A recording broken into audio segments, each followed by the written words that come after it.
শেষ নবী, ওনার পরে নবী নাই, ওনার পরে নবুয়তির দাবি করলে ওর খবর আছে, চিল্লায় বলেন ঠিক কিনা। এজন্য আল্লাহ বললেন তিনি হলেন খাতামুন নবিয়্যিন, ওনার পরে আর কোনো নবী নাই। আমার নবী বলছেন লা নাবিয়্যা বা'দি ওয়ালা রাসূলা, আমার পরে কোনো নবী নাই, আমার পরে কোনো রাসূল নাই। তবে লাউ কানা বা'দি নাবিয়্যুন লাকানা উমর, আমার পরে নবী হওয়ার যোগ্যতা যদি কারো থাকে আমার ওমরের ওই যোগ্যতা আছে। প্রভু তুমি বলেছ রাসূল দেবে না, বলনি দেবে না ওমর, বলনি দেবে না হামজা তারিক, খালিদ বিজয় সমর। প্রভু তুমি বলেছ রাসূল দেবে না, বলনি দেবে না ওমর, বলনি দেবে না হামজা তারিক, খালিদ বিজয় সমর। প্রভু তুমি বলেছ রাসূল দেবে না, রাসূল দেবে না, এই কথাটা কার? আমার নবীর পরে আর কোন রাসূল তিনি দিবেন না, তিনি শেষ নবী, তিনি আখিরি নবী। সুবহানাল্লাহ পড়েন। আবার মুসলিম শরীফের বর্ণনায় বিশ্বনবী চমৎকার এক হাদিস বললেন, তিনি বললেন মাসালি ওয়া মাসালুল আম্বিয়া মিন ক্বাবলি কামাসালি রাজুলিন বানা বাইতান, আমার দৃষ্টান্ত আর আমার আগের সব নবীদের দৃষ্টান্ত ওই ব্যক্তির মতো যেই ব্যক্তি একটি ঘর বানিয়েছে। কি বানিয়েছে? চমৎকার, চোখ ধাঁধানো সৌন্দর্য দিয়ে এক ঘর। এই ঘরের ভুল ধরার মতো কোনো ভুল নাই, এত ডিজাইন, এত ইন্টেরিয়র ডিজাইন করেছে, লোকজন যেই আসে দেখে বলে বাহ বাহ, দেখে কি বলে বাহ বাহ, এত সুন্দর ঘর। পুরো ঘরে কোনো ভুল নাই, কোনো খুঁত নাই, একটা জায়গা ছাড়া, সেটা হচ্ছে ঘরের এক জায়গায় গাঁথুনি দিতে যে এক জায়গায় একটা ইট পড়ে নাই, ওই জায়গা দিয়ে ফাঁকা, শীতের ঠান্ডা বাতাস ঢুকে। সুবহানাল্লাহ কইতে পারলেন না? বিষ্ণুই বললেন আমার দৃষ্টান্ত আর সব নবীদের দৃষ্টান্ত ওই ব্যক্তির ঘর বানানোর মতো, যে ব্যক্তি সুন্দর ঘর বানালো তার ঘর যেই দেখে সে বাহাবা বলে, কোনো ভুল নাই, কোনো খুঁত নাই, একটা জায়গা ছাড়া। দেখা গেল এক জায়গায় ইটের গাঁথুনি পড়ে নাই, একটা ইটা নাই। বিশ্বনবী বললেন আনাল লাবিনা, আমি হইলাম ওই ইটা। আমার ওই জায়গায় সেট করে দিলে পুরো ঘরটারে পরিপূর্ণ করে দিবে কে? তাই আমি ছাড়া এই পৃথিবী অসম্পূর্ণ, অপূর্ণাঙ্গ। যখনই আমি এসেছি গোটা বিশ্ব পূর্ণাঙ্গ হয়েছে, ঠিক কি না? সহিহ মুসলিমের বর্ণনা, ফাআনাল লাবিনা, আমি হচ্ছি সেই ইটা, আনা খাতামুন নবিয়্যিন, আমি হচ্ছি সেই শেষ নবী। আমারও যখন ওই জায়গায় ওই গ্যাপটা সেট করে দেয়া হয়েছে, ওই ঘরের পূর্ণাঙ্গতা দান করেছে কে? আবার আল্লাহ বললেন এক এক নবীরা আমি এক এক জায়গায় নবুয়তির বাউন্ডারি দিয়েছি। এক জায়গায় মুসা নবীর বাউন্ডারি, এই জায়গার বাউন্ডারি শেষ। আরেক জায়গায় শুরু হয়েছে সাইয়েদনা শুআয়ব আলাইহিস বাউন্ডারি, ওই জায়গার নাম আলাদা করে ছোট্ট কোনো বাউন্ডারি নাই, গোটা বিশ্বটাই আপনার নবুয়তির বাউন্ডারি। আপনি শুধু সৌদি আরবের নবী না, আপনি শুধু মিশরের নবী না, আপনি শুধু বাংলাদেশিদের নবী না, আপনি শুধু আরবি ভাষাভাষীদের নবী না, আপনি শুধু সাদা চামড়ার লোকদের নবী না, আপনি শুধু পুরুষ মানুষদের নবী না, আপনি শুধু শক্তিশালীদের নবী না, আপনি গোটা বিশ্বের সবার জন্য নবী হয়ে এসেছে। খাতামুন নবিয়্যিন, উনি শেষ নবী। আমার নবীর পরে আর কোন নবী আসবে? সবাই বলেন আসবে। তাহলে কোরআন প্রথম পরিচয় দিল আমার নবী কি? রাসূলুল্লাহ। আওয়াজ করে বলেন না, আমার নবীর পরিচয় কি? রাসূলুল্লাহ। আমার নবীর দ্বিতীয় পরিচয় হচ্ছে উনি খাতামুন নবিয়্যিন, শেষ নবী। সিল মেরে দিয়েছেন আল্লাহ, চিঠির মধ্যে চিঠি লাগিয়ে সিল মারলে ওই চিঠি খোলা নিষেধ, যায় না। হাইকোর্ট থেকে রিট জারি করে কোনো বাড়ি যদি সিলগালা করে দেয় কেউ খুলতে পারবে? নবুয়তির যে ধারাবাহিকতা, পুরো নবুয়তিকে যদি আমরা একটা মুক্তার মালা চিন্তা করি, তাহলে সর্বশেষ যে মালাটা দিয়ে আল্লাহ তাআলা মুক্তাটা গেঁথেছেন, ওই মালার নাম মুহাম্মদ সাল্লাল্লাহু, শেষ নবী। তাহলে প্রথম পরিচয় রাসূলুল্লাহ, দ্বিতীয় পরিচয় শেষ রাসূল। কোরআন আমার বিশ্বনবীর তৃতীয় যে পরিচয় দিচ্ছে সেটা হচ্ছে তিনি যদিও রাসূলুল্লাহ, যদিও শেষ রাসূল, তবে তিনি মানুষ ছিলেন। তিনি কি ছিলেন? নাকি জিন ছিলেন? নাকি ফেরেশতা? আমার নবী কি ছিলেন? আওয়াজ করে বলতে হবে। আকীদা, বিশ্বাস খালিস করে নেন, আমার নবী মানুষ ছিলেন। তবে আমার আর আপনার মতো সাধারণ মানুষ নয়, তিনি অসাধারণ মানুষ। তিনি যদিও মানব গোষ্ঠীর অন্তর্ভুক্ত, তিনি যেন তেন মানব নন, তিনি মহামানব। তিনি যদিও নবী, তিনি সাধারণ নবী নন, তিনি মহানবী। সুবহানাল্লাহ পড়বেন না? প্রথম বললাম কি আমার নবী মানুষ ছিলেন, কিন্তু সাধারণ মানুষ, অসাধারণ মানুষ। সুবহানাল্লাহ পড়েন। যদিও তিনি মানব, যেন তেন মানব না, তিনি মহামানব। যদিও তিনি নবী, তিনি মহানবী, ঠিক কিনা? তিনি আমাদের মতো মানুষ কোন সেন্সে? আমরা মায়ের পেট থেকে দুনিয়াতে আসি, প্রিয় নবীও এসেছেন। কথা বুঝতেছেন যুবক ভাইরা? বুঝতেছো? একবার ঠিক করে নাও, আজীবন এই মাসালা দিয়ে আগাইতে হবে সামনের দিকে, ঠিক কিনা? মানুষ আমাদের মতো কোন সেন্সে? আমরাও মায়ের পেট থেকে পৃথিবীতে আসি, প্রিয় নবীও এসেছেন। আমরা বিয়ে করি, প্রিয় নবীও বিয়ে করেছেন। আমাদের সন্তান হয়, প্রিয় নবীরও হয়েছে। আমাদের গায়ে আঘাত করলে রক্ত বেরোয়, প্রিয় নবীরও উহুদের ময়দানে দাঁত ভেঙে টকটকে লাল রক্ত ঝরেছে, ঠিক কিনা? এই সেন্সে তিনি আমাদের মতো মানুষ, কিন্তু সাধারণ মানুষ না, তিনি অসাধারণ মানুষ। তার তুলনা তিনি নিজেই। আমার নবীর মতো সুন্দর নবী পৃথিবীতে আছে? কথা বলেন। চাঁদের চেয়ে সুন্দর তুমি নবী আমার কমলিওয়ালা, চাঁদের চেয়ে সুন্দর তুমি নবী আমার কমলিওয়ালা, দু জাহানের বাদশাহ তুমি প্যারা নবী সাল্লে আলা, দু জাহানের বাদশাহ তুমি প্যারা নবী সাল্লে আলা, চাঁদের চেয়ে সুন্দর তুমি নবী আমার কমলিওয়ালা। সুবহানাল্লাহ পড়েন। অনেকে বলে নবীদের মধ্যে ইউসুফ আলাইহিস সালাম বেশি সুন্দর ছিল, কিন্তু আমার নবীর চেয়ে বেশি সুন্দর। বিষ্ণু বলতেন আনা মালিহ ওয়া আখি ইউসুফু সাবিহ, আমি হচ্ছি মালিহ, মিলহুন মানে লবণ, লবণ থেকে লাবণ্যময়ী। আমার নবী ছিল লাবণ্যময় সুন্দর, আর ইউসুফ আলাইহিস সালাম ছিলেন সাবিহ, ধবধবে সাদা সুন্দর। দেখতে ভাল লাগে কোনটা? এদিকে লাবণ্যময় সুন্দর, এদিকে সাদা সুন্দর, ভাল লাগে কোনটা? ইউসুফ আলাইহিস সালামের চেহারা দেখে মিশরের মেয়েরা এত সুন্দর নবী ইউসুফ আলাইহিস সালামকে দেখে লেবু কাটতে যে আঙ্গুল কেটে ফেলেছিল। কোরআনে এই কথা আছে না নাই? ওয়া কাত্তা'না আইদিয়াহুন, লেবু কাটতেছে, আর ওনারে দেখে লেবু কাটা শেষ, কিন্তু কাটা আর থামায় নাই, ওই এক টানে আঙ্গুল শেষ। এই কথা যখন আমাদের প্রিয় নবীর স্ত্রী আমাদের আম্মা জান আয়েশা রাদিয়াল্লাহু তাআলা আনহা শুনলেন, উনি বললেন, ও মিশরের নারীরা, তোমরা ইউসুফ নবীর চেহারা দেখে লেবু কাটতে যে আঙ্গুল কেটেছো, তোমরা যদি আমার স্বামী আমার নবী প্রিয় নবীর চেহারা দেখতা, তাহলে লেবু কাটতে যে আঙ্গুল নয়, কলিজাটা কেটে খান খান করে দিতা। আমার নবীর সৌন্দর্যের সাথে কারো কোনো সৌন্দর্যের তুলনা হতে পারে? তবে তিনি মানুষ ছিলেন। কি ছিলেন? আকীদা ক্লিয়ার? কথা বুঝতে পেরেছেন? এজন্য কোরআন বলে, কুল ইন্নামা আনা বাশারুম মিসলুকুম ইউহা ইলাইয়া আন্নামা ইলাহুকুম ইলাহুন ওয়াহিদ। ও নবী, আপনি বলে দেন, নিশ্চয় আমি তোমাদের মতোই মানুষ, কিন্তু পার্থক্য হলো আমার কাছে ওহী আসে, তোমাদের কাছে আসে না। ঠিক কিনা? এখানেই পার্থক্য। তিনি অদৃশ্যের খবর জানেন, গায়েবের কথা, অদৃশ্যের কথা যতটুকু জানানোর আল্লাহ তাআলা বিশ্বনবীকে জানিয়ে দিয়েছে। বিশ্বনবী এটা জানেন, আমরা কি জানি? তাহলে আমাদের মতো উনি কি সাধারণ মানুষ? অসাধারণ মানুষ। সবাই বলেন অসাধারণ মানুষ। ইউনিক, আনপ্যারালাল, অসাধারণ, যার কোনো তুলনা হয়? ওনার তুলনা উনি নিজেই। সাইয়্যিদু ওয়ালদি আদম, আদম আলাইহিস সালামের যত সন্তান পৃথিবীতে এসেছে, বিশ্বনবী বলেন এই সবার মধ্যে আমি সেরা। সুবহানাল্লাহ কইতে পারলেন না? বিষ্ণু সাল্লাল্লাহু আলাইহি ওয়াসাল্লাম বলেন, গোটা বিশ্বের মানুষকে আল্লাহ দুই ভাগ করলেন। কয় ভাগ? এক ভাগ জান্নাতি, এক ভাগ জাহান্নামী। আমারে জান্নাতীদের মধ্যে ফেললেন। জান্নাতীদেরকে বিভিন্ন দেশে ফেললেন, আমারে মক্কায় ফেললেন। মক্কাবাসীদেরকে অনেক বংশের মধ্যে ফেললেন, আমারে কুরাইশ বংশে ফেললেন। কুরাইশ বংশে অনেক খানদান আছে, আমারে হাশিমি খানদানে ফেললেন।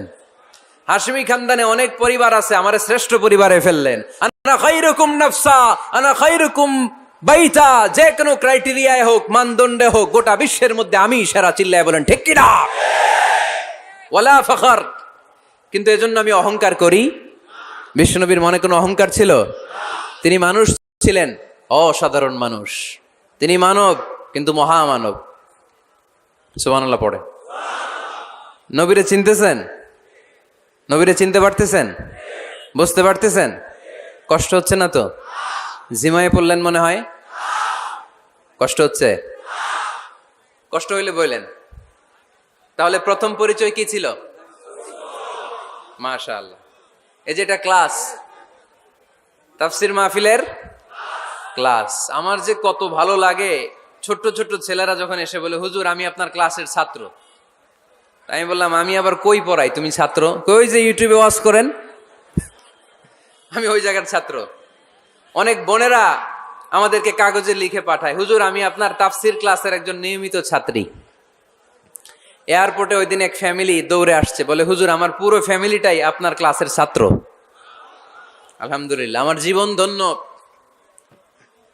আমার জীবন ধন্য যে আমার কথাগুলোকে লোকজন ক্লাসের মতো মনে করে। এইটাই করা দরকার। বুঝলেন কিনা জিজ্ঞেস করব, উত্তর করবেন। যা বললাম আবার আপনারা শোনাবেন। এক পক্ষের কথা হইলে ঝামেলা আছে না নাই? আমি শুধু বলেই গেলাম, আপনারা শুনলেন, জিমানি আসবে, ঘুম আসবে, শয়তানের গুতা আসবে, ঠিক কিনা? কিন্তু যদি জিজ্ঞেস করি, আওয়াজ করে যদি উত্তর দেন, শয়তানের ওয়াসওয়াসা ঢুকতে পারবে? আর এখানে তো সব ইয়াং, শয়তান আসবে কোত্থেকে? ওদের এক একটা তাকবীর দিলে বঙ্গোপসাগরে যে ইবলিশ যেয়ে পড়বে। তাহলে আমার নবীর প্রথম পরিচয় তিনি রাসূলুল্লাহ, ঠিক কিনা? তিনি রাসূল ছিলেন। দ্বিতীয় পরিচয় শেষ নবী। 3 নাম্বার পরিচয় তিনি মানুষ ছিলেন। কি ছিলেন? অসাধারণ মানুষ। 4 নাম্বার পরিচয়, আমার নবী কখনো মন গড়া কিছু বলতেন না। খেয়াল করে শুনবেন, আমার নবী মন গড়া কিছু বলতেন? ওনারা সব শিখাই দিত কে? ওনার শিক্ষক কে? পৃথিবীর কোন মানুষের কাছে উনি পড়ছেন? ওনার লেখাপড়া করা লাগে? আরে লেখাপড়া করা লাগে তো আমাদের, আমাদের লেখা লাগে, আমাদের পড়া লাগে। নবীর লেখা লাগে না, নবীর পড়া লাগে না। কারণ নবী আমাদের মতো সাধারণ না, তিনি অসাধারণ মানুষ। চিল্লায় বলো ঠিক কিনা? কোন শিক্ষকের কাছে উনি যান নাই, কোন উস্তাদের পদপ্রান্তে যে বসেন নাই উস্তাদ বলে, কারণ ওনারা উস্তাদ একজন। চিল্লায় বলেন তিনি কে? তিনি মন গড়া কিছু বলেন না। He was guided by revelation, by ওয়াহি। তিনি ওহী দ্বারা পথ প্রদর্শিত হয়ে কথা বলেন। না জানলে চুপ থাকেন। আমাদের একটা বদ অভ্যাস, না জানলেও আমরা বলি, আছে না নাই? আমি জানি না, এইটা বলতে এত লজ্জা লাগে আমাদের, এত লজ্জা লাগে, এত লজ্জা লাগে। এখন থেকে এইটা প্র্যাকটিস করবেন, বলবেন যে আমি জানি না। আসলেই তো আমি জানি না। আমি কি জানি? জানে তো একজন, তিনি কে? আমি জানি, আমার চেয়ে বড় কেউ নাই, এটা বললেই খবর আছে। এরকম বলে শয়তান। এরকম বলে কে? মুসা আলাইহিস সালাম ওয়াজ করতেছিলেন উম্মতের মাঝখানে। এক উম্মত দাঁড়ায় বলে, ইয়া নবী আল্লাহ, মান আ'লামু ফিল আরদ। হে নবী মুসা, একটা প্রশ্ন। কি প্রশ্ন? আপনি বলেন তো বর্তমান পৃথিবীতে সবচেয়ে বড় জ্ঞানী কে? এই স্টপ। আপনি বলেন তো সবচেয়ে বড় জ্ঞানী কে? মুসা আলাইহিস সালাম বলে আমি। মুসা আলাইহিস সালাম কি বললেন? আসলে ভুল বলেন নাই, কারণ যাকে আল্লাহ কোনো এলাকার জন্য নবী বানিয়ে পাঠান, তাকে তো ওই এলাকার সবচেয়ে বেশি জ্ঞান দিয়েই পাঠান, ঠিক কিনা?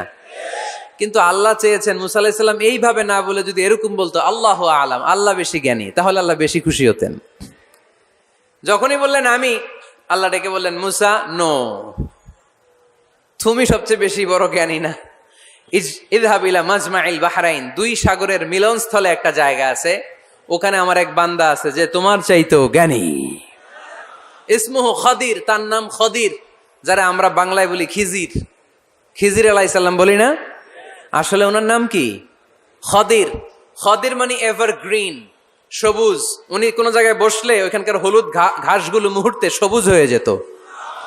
গাছপালা না জন্মালে ওদিক দিয়ে হাঁটলে সবুজ গাছপাতা জন্মাতে শুরু করত। তাই কখনো বলা যাবে না আমি সব জানি। সব জানে একজন, তিনি কে? আমার নবীর 4 নাম্বার পরিচয়, উনি মন গড়া কোনো কথা বলতে জানতেন। নবীরা মন গড়া কিছু বলে? কোন নবীর কথার সাথে কোনো বৈপরীত্য আছে? আপনারা এরকম কি শুনেছেন, এক নবী বলছে আল্লাহ আছে, আরেক নবী এসে বলছে না, আল্লাহ নাও থাকতে পারে? এমনকি কখনো হয়েছে কোন নবী এসে বলেছে আখেরাত আছে, আরেক নবী এসে বলেছে না আখেরাত নাও হইতে পারে। কথা কন? তার মানে নবীরা মন গড়া বলে না, ফলে নবীদের কথার বৈপরীত্য নাই। কিন্তু কবিদের কথার বৈপরীত্য আছে না নাই? দার্শনিকদের কথার অমিল আছে না নাই? এক দার্শনিক বলে মানুষ পেট সর্বস্ব জীব, মানুষের বড় সমস্যা পেট সমস্যা, এটা ঠিক হইলে সব ঠিক। আরেক দার্শনিক এসে বলে না, মানুষের সেক্স সমস্যা বড় সমস্যা, যৌন সমস্যা, এটা ঠিক করে দিলে সব ঠিক। আরেকজন এসে বলে না, পেটও না যৌন সমস্যাও না, মানুষ আসলে মানুষই না, মানুষ হইল বান্দর। তাহলে দেখেন, তিন দার্শনিক তিন কথা বলছে, ঠিক কিনা? কিন্তু পৃথিবীতে যে লক্ষাধিক নবী, একজনের কথার সাথে আরেকজনের কথার কোনো অমিল আছে?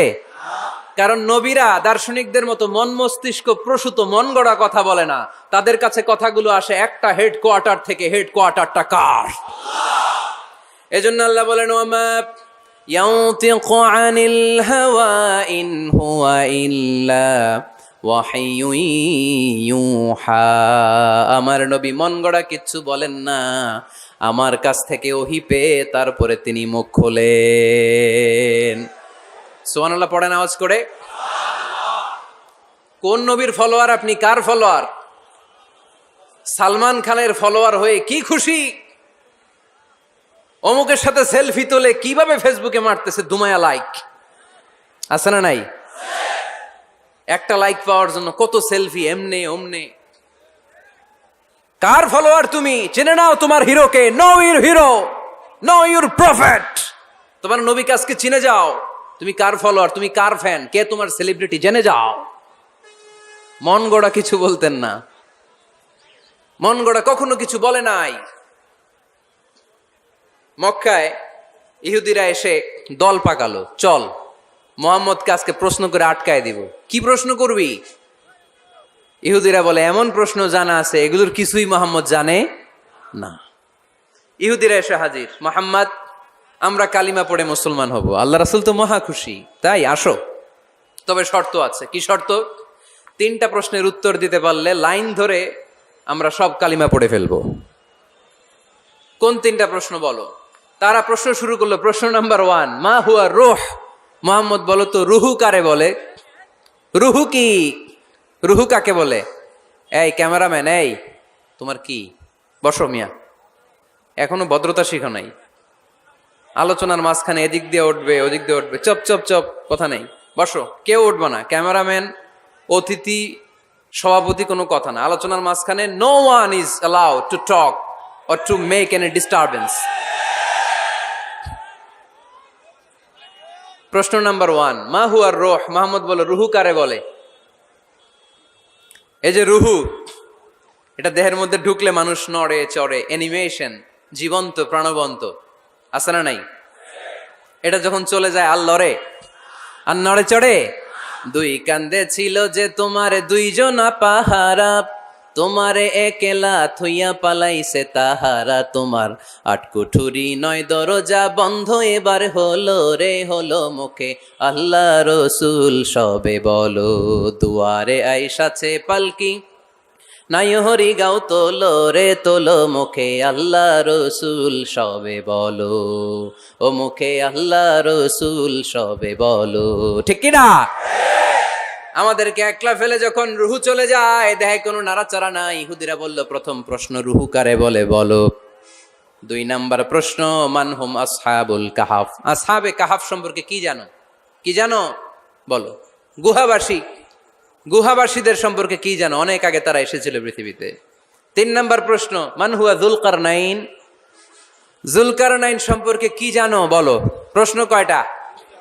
প্রথম প্রশ্ন কি সম্পর্কে? রূহ। দ্বিতীয় প্রশ্ন আসহাবে কাহাফ। তৃতীয় প্রশ্ন যুলকারনাইন। আল্লাহ রাসূল সাল্লাল্লাহু আলাইহি ওয়াসাল্লাম বললেন, গাদান উজিবুকুম। তাফসীর ইবনে কাসিরে এসেছে, তিনি উত্তর দিলেন, গাদান উজিবুকুম, আই উইল আনসার টুমরো। আগামীকাল উত্তর দিব।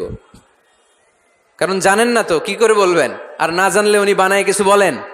কারণ কোরআন তো পরিচয় দিয়েই দিল, তিনি মন গড়া কখনো কিছু বলেন। আগামীকাল উত্তর দিব। ওরা আগামীকাল উত্তরের জন্য হাজির, কিন্তু ওহী আসে নাই, উনি বলতেও পারে না। বিশ্বনবী আবার বললেন গদান উজিবুকুম, আগামীকাল দেব। তারপরের দিন ইহুদিরা এসে হাজির, বিশ্বনবী উত্তর করতে পারেন না। বিশ্বনবী আবার বললেন গদান উজিবুকুম, আগামীকাল বলে দেব। আগামীকাল ওরা এসে হাজির, তৃতীয় দিনও তিনি পারেন না। এসে হাসাহাসি শুরু করছে, এই মক্কার লোকেরা দেখো, এই লোকটা এতদিন তোমাদেরকে ভুল বুঝাইছে, এই লোকটা এতদিন বলেছে তিনি নবী। তিনি যদি নবী হতো তিনি তো প্রশ্নের উত্তর করতে পারতো, পারে না কেন? পারে না কেন? এটাই প্রমাণ তিনি নবী নয়। তিনি যদি পারত উত্তর দিয়ে দিত। আপনারা এদিকে তাকান কেন? ডানে কি অ্যাম্বুলেন্স যাচ্ছে, তো আপনাদের কি হয়েছে? আপনারা এদিকে তাকান। তিনি যদি জানতেন তাহলে তো উত্তর দিতেন, পারেন না কেন? 3 দিন 4 দিন, আহা, নবীও লজ্জায় অসহায়, উত্তর দিতে পারেন না। টানা 15 দিন, টানা কয়দিন ওহী আসে নাই, নবী উত্তরও দিতে পারে না। আল্লাহ রাসূল সাল্লাল্লাহু আলাইহি ওয়াসাল্লামের জন্য এত বিব্রতকর পরিস্থিতি আর কখনো ছিল না। তিনি বারবার বলতেছেন কালকে বলবো, কিন্তু উত্তর আসে না। এর কারণ নবী ইনশাআল্লাহ বলে নাই। কি বলে নাই?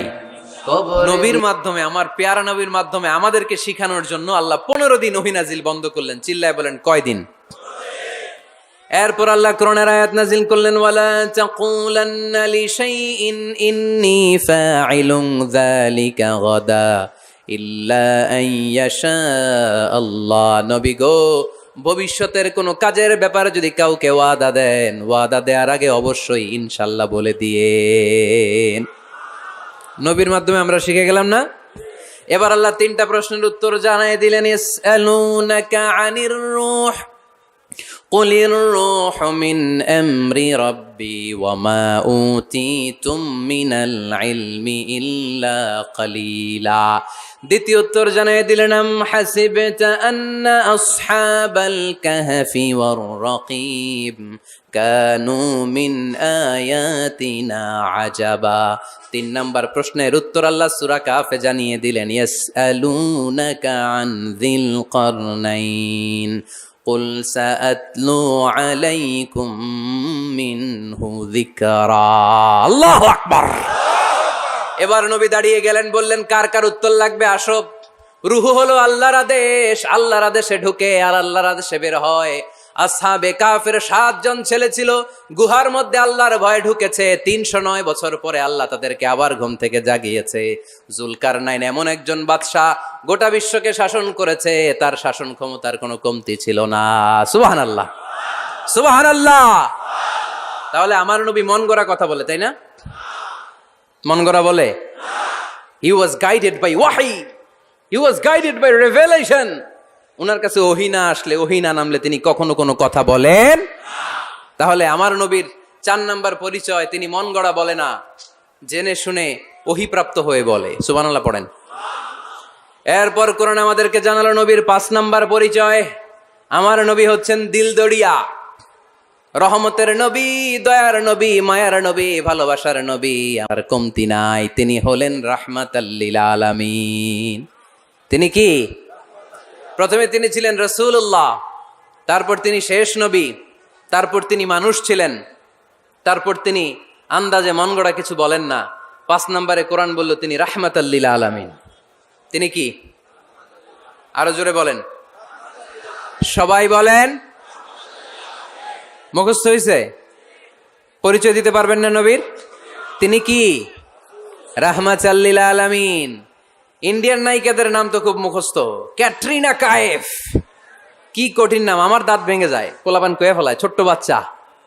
ক্যাটরিনা কাইফ, সালমান খান, আমির খান, অমিতাভ বচ্চন, কি কঠিন নাম, এগুলো মুখস্থ। রাহমাতাল লিল আলামিন বেরোয় না মুখ দিয়া। আওয়াজ করে বলেন রাহমাতাল লিল আলামিন। 5 নম্বরে কোরআন বিশ্বনবীর পরিচয় দিতে যে আমাদেরকে বলল, ওয়ামা আরসালনাকা ইল্লা রাহমাতাল লিল আলামিন। আয়াতটা পড়েন, ওয়ামা আরসালনাকা ইল্লা রাহমাতাল লিল আলামিন। নবী হে, আমি আপনাকে বিশ্ববাসীর জন্য রহমত করে প্রেরণ করেছি। আপনি গোটা বিশ্বের জন্য রহমত, রাহমাতাল লিল আলামিন, সমগ্র বিশ্ব জাতির জন্য রহমত। নাকি আল্লাহ বলছেন রাহমাতাল লিল মুসলিমিন, শুধু এই মুসলমানদের জন্য আপনি রহমত? বলছেন নাকি বলছেন রাহমাতাল লিল মুমিনিন, শুধু মুমিনদের জন্য রহমত? আল্লাহ কি বলছেন রাহমাতাল লিল মুসাল্লিন, শুধু এই মুসল্লিদের জন্য রহমত? আল্লাহ বলছেন কি রাহমাতাল লিল নবী, হে O my prophet, I have sent you as a mercy for the entire universe. গোটা বিশ্বের জন্য আপনি রহমত, গোটা বিশ্বের জন্য, সবার জন্য আপনি দিলদরিয়া। এজন্য কোরআন বলল লাকাদ জাআকুম রাসূলুম মিন আনফুসিকুম আজিজুন আলাইহি মা আনিতুম হারিসুন আলাইকুম বিল মুমিনিনা রাউফুর রহিম। তিনি আমার নবী, যিনি তোমাদের কাছে রাসূল হয়ে এসেছেন। আজিজুন আলাইহি মা আনিতুম, যেই জিনিসটা তোমাদেরকে কষ্ট দেয় এই জিনিস মেনে নেয়া নবীর পক্ষে সম্ভব না। যে জিনিসটা আমাদের দুঃখ দেয় ওইটা আমার নবী মেনে নিতে পারেন। হারিসুন আলাইকুম, তিনি তোমাদের কল্যাণকামী। বিল মুমিনিনা রাউফুর রহিম, মুমিনদের জন্য তিনি দিলদরিয়া। তার দিলের মধ্যে শুধু মায়া, তার জানের মধ্যে শুধু মায়া, প্রেম আর ভালোবাসা। চিল্লায় বলেন ঠিক কিনা? সব নবীকে আল্লাহ একটা দোয়া করার সুযোগ দিয়েছেন। এই দোয়াটারে বলে দাওয়া মুস্তাজাবা। এই দোয়া করার সাথে সাথে দোয়াটা কবুল করে নেয় কে? মজার ব্যাপার হলো দুনিয়ার বুকে সব নবীরাই ওই দোয়াটা করেই ইন্তেকাল করেছেন। কোন নবী ওই দোয়াটা রাইখা দেন নাই। সব নবীকে আল্লাহ বললেন নবী আপনাদের সবাইকে আমি একটা স্পেশাল চান্স দিব, স্পেশাল অফার, একটা দোয়া। কি লাগবে বলেন, যেটা চাবেন ওইটাই দিব। সব নবীরা পটপট করে টপ টপ করে দোয়াগুলো করে ফেলেছে, কেউ রেখে দেয় নাই। রেখে দিছে শুধু আমার নবী, আপনার নবী, আমাদের নবী, পেয়ারা নবী, বিশ্ব নবী মুহাম্মদুর রাসূলুল্লাহ সাল্লাল্লাহু আলাইহি ওয়াসাল্লাম। তিনি ইরশাদ করেন লিকুল্লি নবিয়্যিন দাওয়া মুস্তাজাবা দাউ বিহা। সব নবীর বিশেষ দোয়া দুনিয়াতেই করা শেষ। ওয়া ইন্নী আখতাবিউ দাওয়াতি শাফাআতান লি উম্মতি ইয়াউমাল কিয়ামা। শুধু আমি আমার স্পেশাল দোয়াটা আমার গুনাহগার উম্মতকে সুপারিশ করার জন্য কিয়ামতের মাঠে রেখে দিয়েছি। আমার জন্য, আপনার জন্য, আমাদের জন্য তিনি রেখে দিয়েছেন। ওটা কাজে লাগান নাই, লাগাবেন। আলহামদুলিল্লাহ কইতে মন চায় না? রাহমাতাল লিল আলামিন, বুক ভরা ভালোবাসা, দয়া আর দয়া, কোমল হৃদয়ের অধিকারী, কর্কশ না, কাউরে গালি দেন না, কটু কথা বলেন না, মেজাজ দেখান না, ঝিড়কির দিয়ে কথা বলেন না। এজন্য আল্লাহ বললেন ফাবিমা রাহমাতিম মিনাল্লাহি লিনতা লাহুম ওয়ালাউ কুনতা ফাদদান গলিযাল কলবি লান ফাদ্দু মিন হাওলিক। নবী হে, আল্লাহর রহমতে আপনি কোমল হৃদয়ের অধিকারী হয়েছেন। আপনি যদি কর্কশ ভাষী হতেন, মেজাজওয়ালা লোক হতেন, এখন যেমনি কোনো জায়গায় গেলে আপনার পিছনে পিছনে লোকজন ঘুরে বেড়ায়, সবাই চলে আসে, আপনি মেজাজ দেখালে আপনার কাছেও কেউ কোনোদিন ঘেষত না। রাসূল সাল্লাল্লাহু আলাইহি ওয়াসাল্লাম যেদিকে যেতেন চারদিক দিয়ে লোক ভিড় করত। আমার নবী যেখানে, ওনারা দেখার জন্য লোক ভিড় করত। আমার নবীর নূরানি চেহারাটাকে একটা নজর দেখার জন্য মানুষ পাগল হয়ে ছুটে আসতো। ফাবিমা রাহমাতিম মিনাল্লাহি লিনতা লাহুম, কোমল হৃদয়ের অধিকারী। উনার ভাষা যখন বেরোয় যেন মুখ দিয়ে মুক্তা ঝরে। উনি যখন তাকায় চোখ দিয়ে যেন নূর বের হয়। ওনার চেহারার নূরের ঝলকানি কাফেরদের হৃদয়টারে মুহূর্তের মধ্যে ঠান্ডা করে দেয়। ওনার কণ্ঠের সুমধুর তেলাওয়াত কাফেরদের হৃদয়টারে উজালা করে দেয়। ফাবিমা রাহমাতিম মিনাল্লাহি লিনতা লাহুম, নবী আমার রহমতে আপনি অনেক কোমল হৃদয়ের অধিকারী। আমার নবী এত দিলদরিয়া, কাফেররাও যাতে কালেমার পথে চলে আসে কাফেরদের পিছনে পিছনে ঘুরতেন। আমরা ভাত খাইতে না চাইলে, ছোট বাচ্চারা রাতে না খেয়ে ঘুমায়, সারা রাত না খাইলে ক্ষতি হবে না? গ্যাস্ট্রিক হয়ে যাবে না? দেখবেন মা পিছনে পিছনে ছোটে, বাবা আয়, বাবা একটু খা, খায় না, ছেলে ঘুমায় যায়, মাটা পাগল পাড়া হয়ে ছোটে। আমার নবীও মক্কায় একটা কাফেরের জন্য জাহান্নামের আগুনে না পড়ে ওদের জন্য পাগল হয়ে পিছনে পিছনে ছুটতেন, পিছনে পিছনে যেতেন। আল্লাহ বললেন নবী ফালা আল্লাকা বাখিউন নাফসাকা আলা আসারিহিম ইল্লাম ইউমিনু বিহাযাল হাদিসি আসাফা। নবী হে, আপনি ওদের ভালোর জন্য ওদের পিছনে ছুটতে ছুটতে, বসে যান বসে যান, ওদের পিছনে ছুটতে ছুটতে আপনি তো আপনার জানটারে শেষ করে দিবেন। আপনি তো নিজেরে শেষ করে দিচ্ছেন ওদের পিছনে ছুটতে ছুটতে। নবী গো, আপনি ওদের পিছনে ছুটতে ছুটতে নিজের জানটারে শেষ করে দিয়েন না। রহমতের নবী, সবার জন্য হৃদয়ে ভালোবাসা আছে না নাই? আমরা মসজিদ নিয়ে ভাগাভাগি করি, করি না? হানাফি মসজিদ, আহলে হাদিসের ভাইরা আইলে কিল খাইবেন, আহলে হাদিস জামে মসজিদ হানাফিরা ঢুকলে গুতায়া বাইর করে দিব, আছে না নাই? কে বলছে আপনারা হানাফি মসজিদ বানাইতে? কে বলছে আপনারা আহলে হাদিস মসজিদ বানাতে? গোটা দুনিয়া যত মসজিদ আছে মসজিদগুলো কার? মসজিদে কাউরে বাধা দেয়া যাবে না, খবরদার। সবাই এক, সবার জন্য বিশ্বনবীর হৃদয় দিল দরিয়া। আমরা হানাফি মসজিদে আহলে হাদিসদেরকে ঢুকতে দেই না, আহলে হাদিস মসজিদে হানাফিদেরকে ঢুকতে দেই না। আমিন আসতে বললে ঢুকতে দেই না, জোরে বললে ঢুকতে দেই না। বিশ্বনবী মসজিদে নববীতে খ্রিস্টানদেরকে নিয়ে বসে বসে কথা বলেছেন। ইহুদির লাশ দেখে আমার নবী দাঁড়িয়ে গিয়েছেন। আর আমরা মুসলমান একসাথে বসতে পারি না। রাহমাতাল্লিল আলামিন। আমার নবীর 5 নাম্বার পরিচয় কি? বইঘরের ভাইয়ের আওয়াজ করে বলেন, 5 নাম্বার পরিচয় কি? গোটা বিশ্বের জন্য রহমত। কষ্ট হচ্ছে? শেষ করে দেই। অনেক শুনলেন তো। এক ক্লাস কি এত লম্বা হয় নাকি? হ্যাঁ, ঘন্টা পরে যাবে এখন। আরো শুনবেন? পরিচয় কয়টা গেল? আর কয়টা শুনবেন? আরো 5টা। আমার নবীর 6 নাম্বার পরিচয়, আমার নবীর চরিত্র ফুলের চাইতেও পবিত্র। আমরা বলি আমার নেতার চরিত্র ফুলের চাইতেও পবিত্র, কাগজের ফুল। আছে না নাই? এই কথাগুলো আসলে আমাদের ক্ষেত্রে যায় না, যায় আমার নবীর ক্ষেত্রে। আমার নবীর চরিত্র ফুলের চাইতেও পবিত্র চরিত্রের অধিকারী। এটাকে বলা হয় খুলুকে আযীম। এটারে কি বলে? সবাই বলেন, আরো জোরে বলেন। আহা, নবীর ফলোয়ার নবীর সুন্দর সুন্দর নামগুলো নিতে চায় না, আওয়াজ করে বলেন খুলুকে আযীম। আরবিতে খুলুক মানে চরিত্র, খুলুক মানে এটার বহু বচন আখলাক। আখলাক তো বোঝেন, বলি না লোকটার আখলাক খুব ভালো, স্বভাব চরিত্র ভালো। তো আমার নবীর স্বভাবকে এত অনুপম, এত সুন্দর করে আল্লাহ কোরআনে তুলে ধরেছেন। আল্লাহ এটার নাম দিয়েছেন খুলুকে আযীম। কি নাম? খুলুক 3 ধরনের। কয় ধরনের? খুলুকে হাসান, খুলুকে কারিম, খুলুকে আযীম। আই রিপিট, খুলুকে হাসান, খুলুকে কারিম, খুলুকে আযীম। আবার বলি, খুলুকে হাসান, খুলুকে কারিম, খুলুকে আযীম। খুলুকে হাসান মানে সমান সমান, উনিও ধমক দিছে আমিও ধমক দিছি, এটা খুলুকে হাসান। আমি তো খারাপ কিছু করি নাই, আমি অতিরিক্ত জুলুম করছি নাকি ওনার উপরে? উনিও ধমক আমিও ধমক, সমান সমান, এটা খুলুকে হাসান। নবীর এটা ছিল না। আরেকটা হচ্ছে খুলুকে কারিম, উনি ধমক দিছে আমি ধমক দেই নাই, আমি সহ্য করে নিয়েছি, এটা খুলুকে কারিম। এটা খুলুকে কারিম। নবীর এটাও ছিল না, নবীর ছিল এটা খুলুকে আযীম। উনি ধমক দিছে আমিও ধমক দিছি, না এটা করেন নাই। উনি দিছে আমি সহ্য করে নিলাম, কিছু বলি নাই, এটাও করেন নাই। উনি ধমক দিছে আমি ওনার জন্য দোয়া করলাম আর ওনারে বুকে টেনে নিলাম, আমি ওনারে ভালোবাসতে শুরু করলাম, ওনারে কাছে টেনে নিলাম, ওনারে বুকে জড়িয়ে ধরলাম।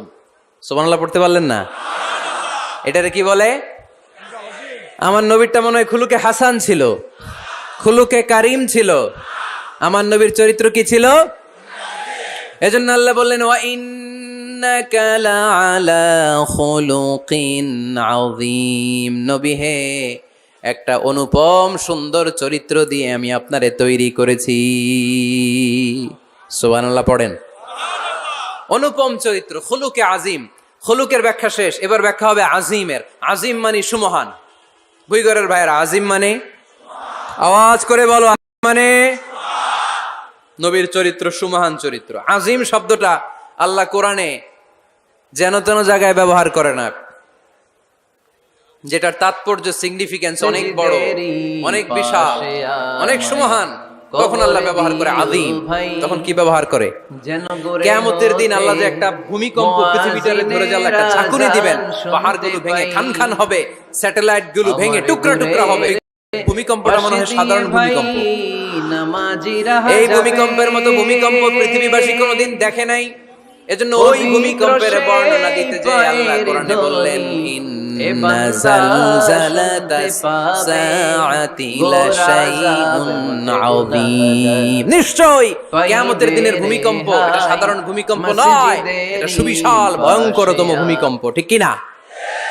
এই কিতাবটা তো দুনিয়ার অন্যান্য সাধারণ কিতাবের মতো একটা কিতাব, তাই না? অসাধারণ, এটার তুলনা হয় না। এটার মর্যাদা কত বলে বোঝানো যাবে না। তাই এই কিতাবটার কথা বলতে যে আল্লাহ কোরআনে বললেন এটাও আযীম কিতাব। ওয়ালাকাদ আতাইনাকা সাবআম মিনাল মাসানি ওয়াল কুরআনাল আযীম। নবী হে, আপনারে আমি নিত্য পাঠনীয় সপ্তবাক্য দিয়েছি, সাথে সাথে কোরআনে আজিম দিয়েছি। এটা সাধারণ কোরআন না, এটা কোরআনে আজিম। তাহলে ভূমিকম্প, এটা বড় ভূমিকম্প, তাই এটা ভূমিকম্প আজিম। এটা সুমহান কোরআন, তাই এটা আজিম। আমার আল্লাহর সত্তা, এটা কি সাধারণ না সুবিশাল? এজন্য আল্লাহ নিজের পরিচয় দিতে যেও ব্যবহার করেছেন আজিম। কি ব্যবহার করেছেন? আয়াতুল কুরসি মুখস্থ আছে না সবার? আছে আছে। সব শেষে আল্লাহ বললেন ওয়ালা ইয়াউদুহু হিফযুহুমা ওয়া হুয়াল আলিয়্যুল। সবাই বলেন ওয়া হুয়াল আলিয়্যুল। তাহলে আল্লাহ নিজের পরিচয় দিতে যেও বলেছেন আজিম। তাহলে ভূমিকম্পটা বড়, এটা আজিম। কোরআন যেন কিতাব নয়, এটা আজিম। আমার আল্লাহ সাধারণ কোন সত্তা নয়, এটা আজিম। আমার নবীর চরিত্র সাধারণ চরিত্র নয়, এটাও আজিম। চিল্লায় বলো ঠিক কিনা? এজন্য আল্লাহ বলেছেন ওয়া ইন্নাকা লাআলা খুলুকিন আযীম। নবী হে, আপনার চরিত্রের কোনো তুলনা হয় না। এত সুন্দর, এত অনুপম চরিত্র আপনার চরিত্র। এক মাথা থেকে পা পর্যন্ত এক ফোঁটা কালো দাগ ফেলানোর মতো কোনো সুযোগ আপনার চরিত্রের ভেতরে নাই। চিল্লায় পড়েন আল্লাহু আকবার।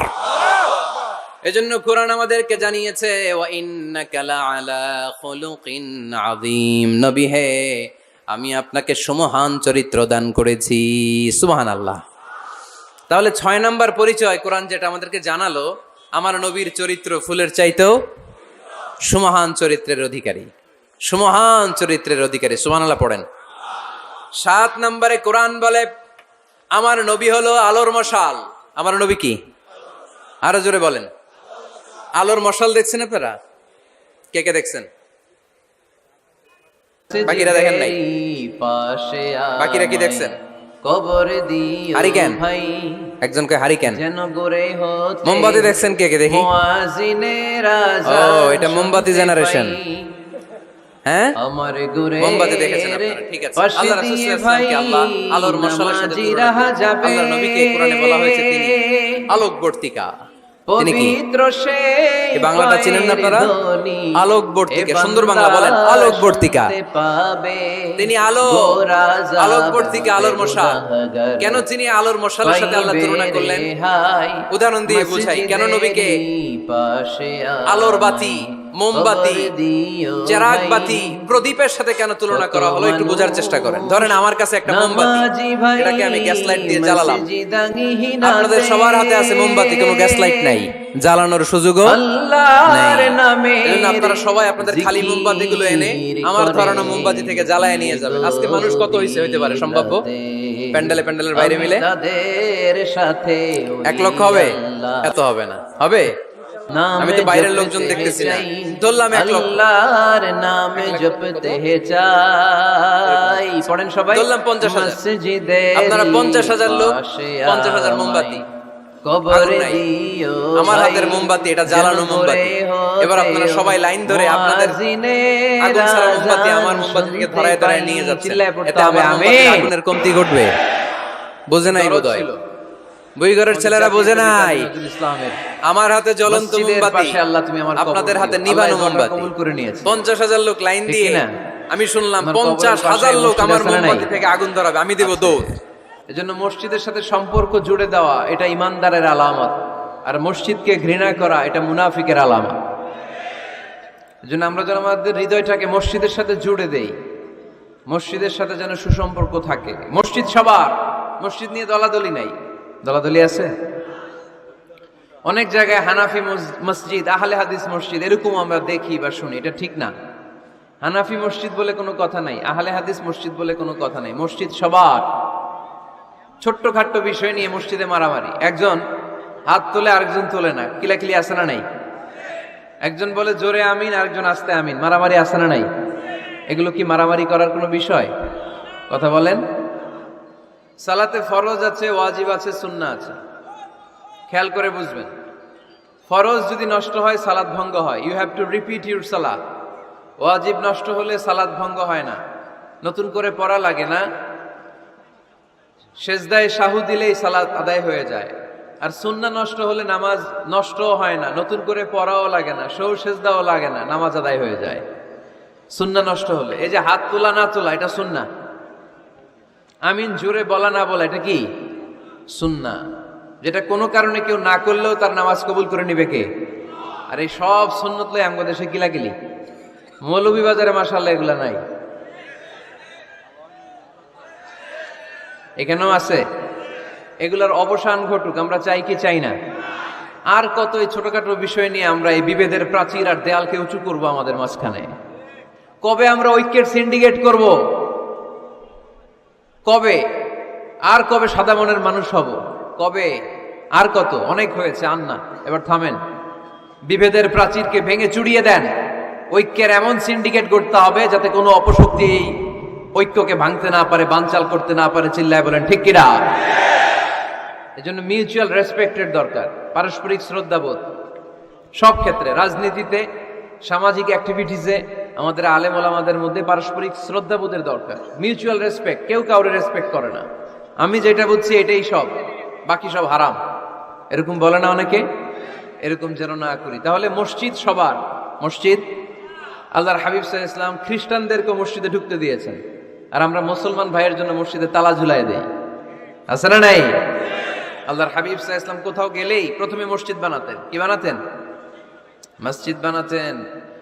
মক্কা থেকে হিজরত করে মদিনায় আসলেন, কোবায় থাকলেন কয়েক সপ্তাহ। কোবা পল্লীতে তিনি মসজিদ বানালেন, মসজিদ কোবা।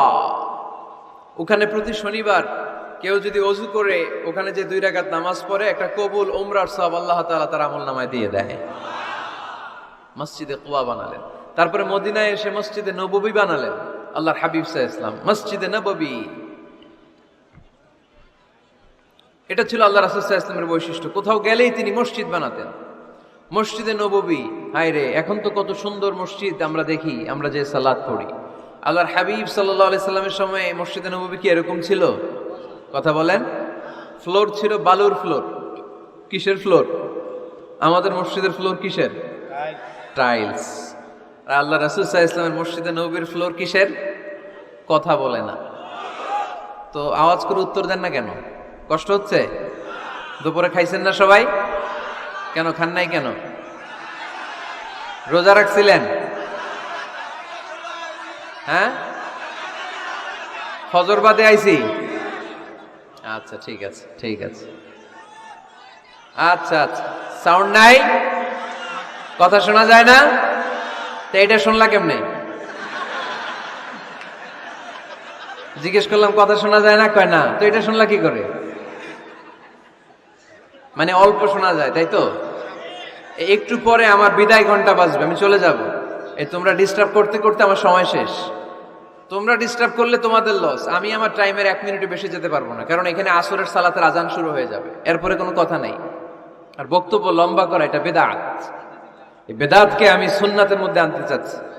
একটা সময়ে একেবারে কমায় নিয়ে আসবো। এত প্রোগ্রামও আমি করতে চাই না। আমি ঘোষণা দিয়েছি আগামী বছরে সারা বাংলাদেশে আমার প্রোগ্রাম হবে 50টা। কয়টা? 50টা। এরপরের বছর 30টা, এরপরের বছর 20টা। বিভাগীয় প্রোগ্রাম করলেই চলবে আমার। এক এক বিভাগে যে 2 দিন 3 দিন খালাস। এত দরকার নেই, এত লম্বা চূড়ার বক্তব্যের দরকার নেই। আধা ঘন্টা চুপ করে শুনেন, কয়েকটা মেসেজ ড্রপ করি, take it with you to your home, then practice and apply in the society. নিয়ে যান, আমল করেন, সমাজের কাজে লাগান। সমাজটা আলোকিত করে দিবে কে? খুতাবুকুম তাবিলা সালাওয়াতুকুম কাসীরা। আল্লাহর হাবিব সাল্লাল্লাহু আলাইহি ওয়াসাল্লাম বললেন, কিয়ামতের একটা আলামত, কিয়ামতের আগে তোমাদের বক্তব্য হয়ে যাবে লম্বা, সালাত হয়ে যাবে খাটো। সালাতের পরে তাসবিহ পড়তে চায় না লোকজন, ব্যস্ত, মহা ব্যস্ত, সুপার বিজি। কোত্থেকে আসলে এই ব্যস্ততা? আপনি রবের সাথে মুনাজাত, না যাই ইউনাজি মুনাজাত, আপনার রবের সাথে একাকী নীরবে কথা বলতে মনে চায় না আপনার? তাই তো তাড়াহুড়ো কিসের? ধীর স্থির হন, একটু স্থির হন, একটু মনোদৈহিক প্রশান্তি অর্জনের চেষ্টা করেন। সব সময় ব্যস্ত, ধাক্কাধাক্কি, উচ্ছৃঙ্খলা, এগুলো আমাদেরকে শেষ করে দিয়েছে। এজন্য লম্বা চূড়া বক্তব্য ঠিক না। বক্তব্য শুনতে আমাদের ভালো লাগে, আমল করতে ভালো লাগে না। বক্তব্যটা শেষেই সিগারেট ধরায়, আছে না নাই? মা চমৎকার ওয়াজ করছে হুজুরে, ওয়াজটা সেরকম হয়েছে, অনেক কণ্ঠ সুন্দর হুজুরের। এতদিন ইউটিউবে দেখছি, আজকে সরাসরি দেখাইছি, আছে না নাই? তো কি লাভ হয়েছে? লাভটা হয়েছে কি? এই যে মাহফিল শেষে বিড়িটা ধরাইলেন আর গেলেন, কোনো লাভ হয় নাই। এগুলো থেকে বেরিয়ে আসতে হবে। বছরের পর বছর আমাদেরকে শিখানো হয়েছে একভাবে, কেউ এই পরিবর্তনের আওয়াজ তুলে নাই, আওয়াজ আপনাকে তুলতে হবে। আওয়াজ তোলার জন্য এত মানুষ লাগে না, আপনি একাই যথেষ্ট। আপনি দাঁড়ান না সামনে, দেখবেন আপনার সামনে কেউ টিকে থাকতে পারবে না, ঠিক কিনা? কিন্তু আপনার শক্ত সিদ্ধান্ত লাগবে, পরিবর্তনের জন্য শক্ত মানসিকতা লাগবে যে আমি পরিবর্তন করতে চাই। We have to change.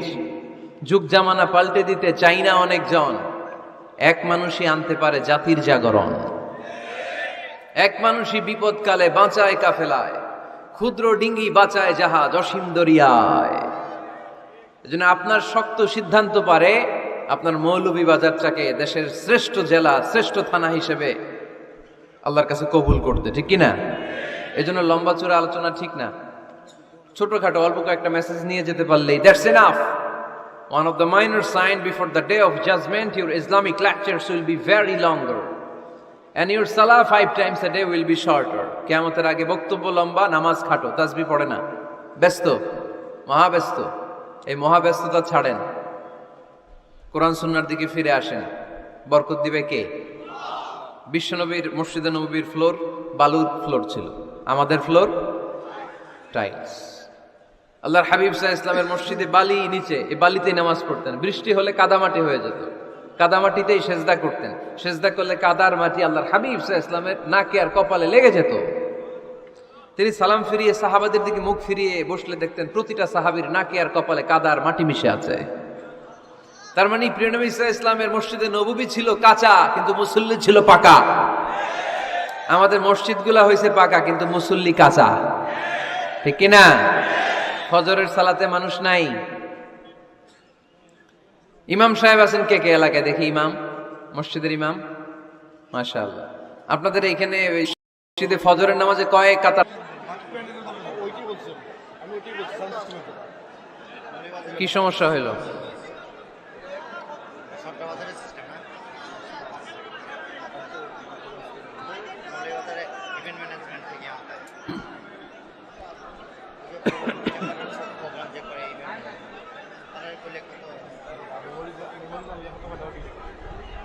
হয়েছে এবার?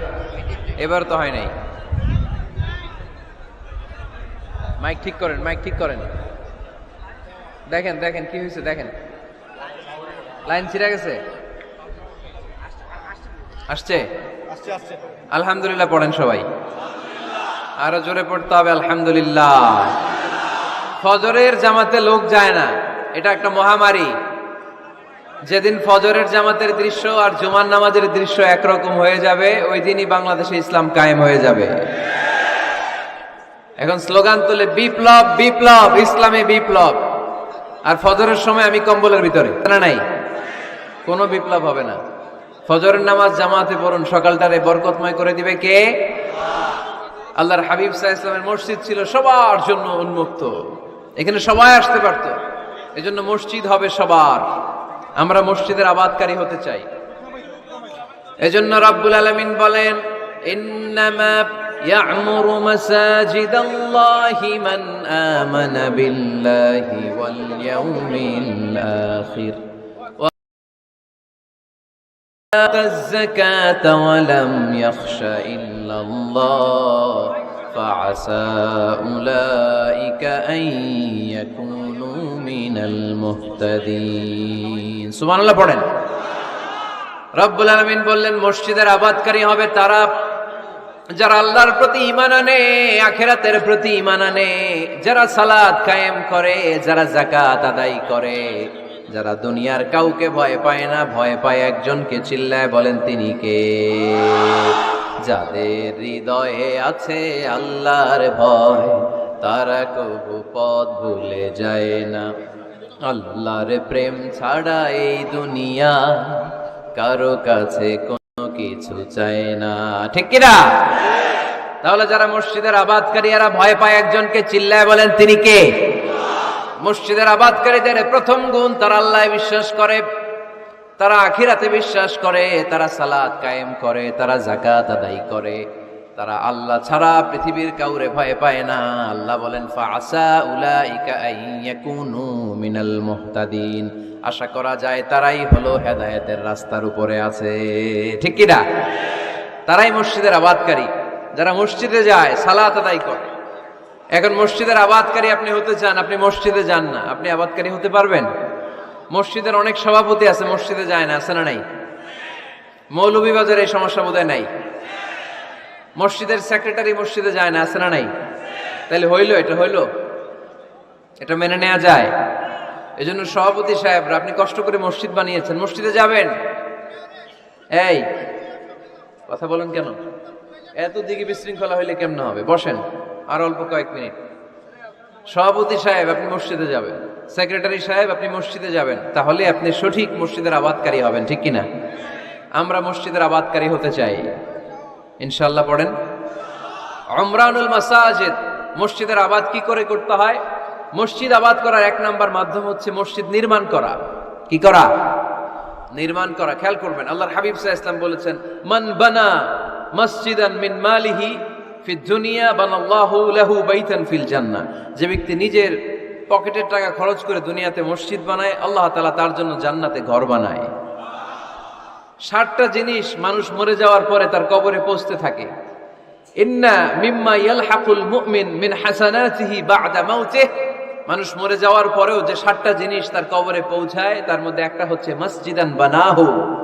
সে যে মসজিদ বানিয়ে গিয়েছে, ওই মসজিদের সওয়াব। সুবহানাল্লাহ পড়ে। আপনি টাকা দিয়ে মসজিদ বানিয়ে দিলেন, ওই মসজিদে মুসল্লিরা নামাজ পড়ে, রোজাদাররা এসে ওখানে ইফতার খায়, তাহাজ্জুদ আদায়কারীরা তাহাজ্জুদ পড়ে, তাদের সওয়াবের কমতি হবে না, কিন্তু তাদের সওয়াবের একটা পার্সেন্টেজ সওয়াব যে ব্যক্তি মসজিদ বানালো তার আমল নামে আল্লাহ ঢুকিয়ে দেয়। এজন্য বেশি বেশি মসজিদ বানাতে রাজি আছেন তো? তাহলে মসজিদ আবাদ করার প্রথম মাধ্যম হচ্ছে মসজিদ বানানো। 2 নাম্বার মাধ্যম হচ্ছে মসজিদে যে জামাতে সালাত আদায় করা। জামাতে সালাতুল জামাআ তাফদুলু সালাতাল ফাযযি বি27 দারাজা। ঘরে নামাজ পড়লে, একা একা পড়লে যেই সওয়াব, জামাতে পড়লে 27 গুণ বেশি সওয়াব। সুবহানাল্লাহ বলতে পারলেন না? হে নামাজি আমার ঘরে নামাজে পড়ো আজ, দিল মে তোমার চরণ তলে হৃদয় যায় নামাজ। হে নামাজি আমার ঘরে নামাজে পড়ো আজ, দিল মে তোমার চরণ তলে হৃদয় যায় নামাজ। পড়েন আল্লাহু আকবার। কি সুন্দর লিখেছেন কাজী নজরুল ইসলাম। মসজিদ কেমন যেন মসজিদ তার নিজের ভাষায় আল্লাহর কাছে কেঁদে কেঁদে ফরিয়াদ জানায়, আল্লাহ নামাজিরা আমার ঘরে আসে না, কি সুন্দর টাইলস, কি সুন্দর মুসল্লা, কি সুন্দর এয়ার কন্ডিশন, সব আছে কিন্তু মুসল্লি নাই, ঠিক কিনা?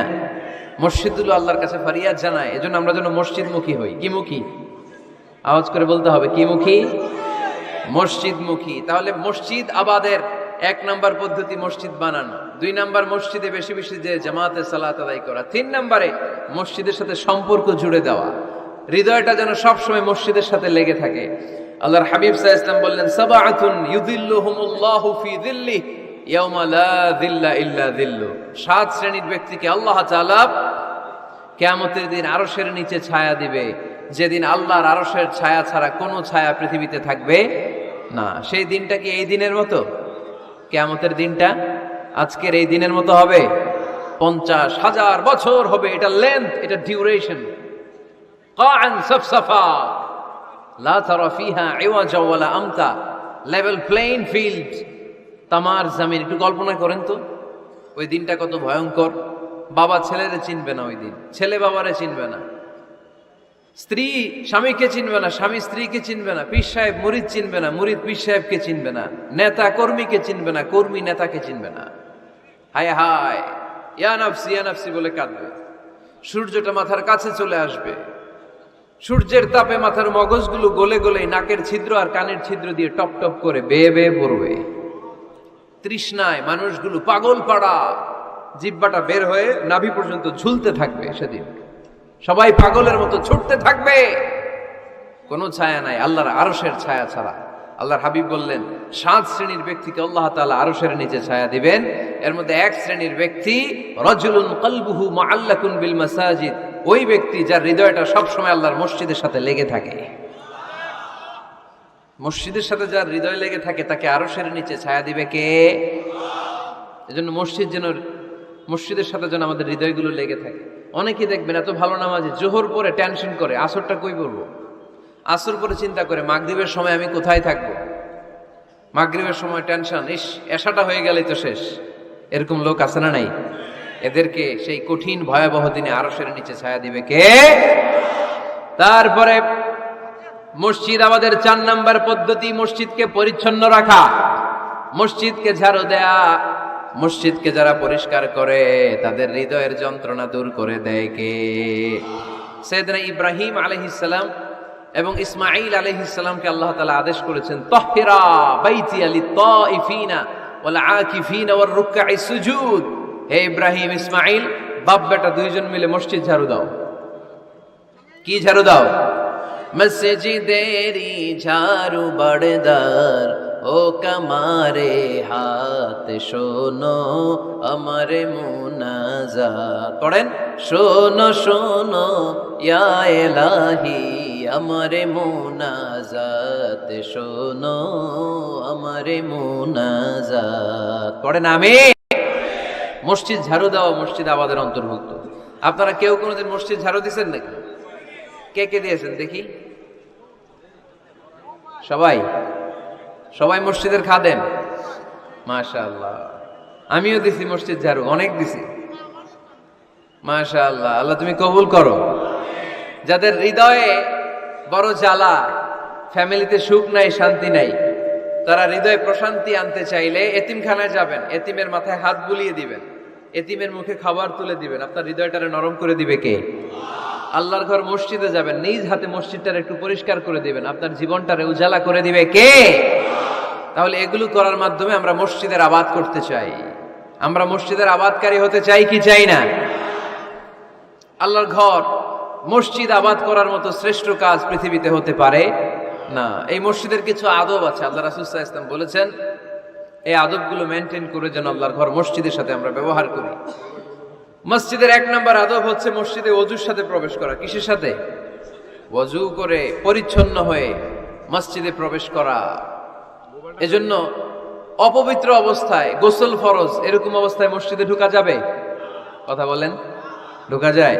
নারীদের মাসিক চলতেছে, মেনস্ট্রুয়েশনাল পিরিয়ড চলতেছে, ওই নারীদের পক্ষে মসজিদে ঢোকা জায়েজ আছে? নাই। তাহলে এটা হলো 1 নম্বর আদব। মসজিদে ঢোকার সময় কি করে ঢুকবো? ওযু করে। আওয়াজ করে বলেন, কি করে ঢুকবো? ওযু করে। 2 নম্বর আদব হচ্ছে মসজিদে যাওয়ার সময় সবচেয়ে ভালো জামাটা পরে যাবে, সবচেয়ে ভালো পাঞ্জাবিটা পরে যাবে। জান তো আপনারা? না সবচেয়ে সিরাটা পরে যান? হ্যাঁ, অনেকের নামাজের জন্য একটা পুরান জামা আছে, সিরা পাড়া, এদিকে হাত উঠালে এদিকে দেখা যায়, আছে না নাই? সবচেয়ে সিরা পাড়াটা রাখে নামাজের জন্য, কপাল পোড়া। আর সুন্নতে খাতনার অনুষ্ঠানে গেলে মাশাআল্লাহ লেহেঙ্গা গায়ে দিয়ে যায়, আছে না নাই? না, আপনি ইবাদতের জন্য সবচেয়ে সুন্দর জামাটা রাখবেন। এজন্য রাব্বুল আলামিন বলেন, ইয়া বানি আদম খুযু যিনাতাকুম ইনদা কুল্লি মসজিদ। ও বনি আদম, তুমি যখন আল্লাহর ঘর মসজিদে ঢুকবা, ও বনি আদম, তুমি যখন নামাজের মুসল্লায় দাঁড়াবা, তোমার সবচাইতে দামি, সবচাইতে সুন্দর জামাটা গায়ে দিয়ে তুমি নামাজে দাঁড়াও। ঠিক কি না? তাহলে এখন মসজিদে যাওয়ার সময় কি গায়ে দিয়ে যাবেন বলেন? খিতা করবাইন? হ্যাঁ, মাশাআল্লাহ। হ্যাঁ, সবচেয়ে ভালো কাপড়টা আয়রন করে পারফিউম মেখে তারপরে আমরা যাব। রাজি আছেন তো?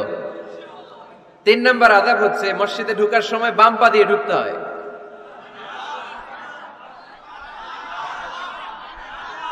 কোন পা? আরো জোরে। এদেরকে গুতা মারা লাগে, নাহলে আওয়াজ বাড়ে না। এরকম ভলিউম টাইট করতে হয়, ভলিউম হাই করলে আর পরে বাড়ে, এমনি বলতে চায় না। ঘটনা কি? হ্যাঁ, খায় নাই।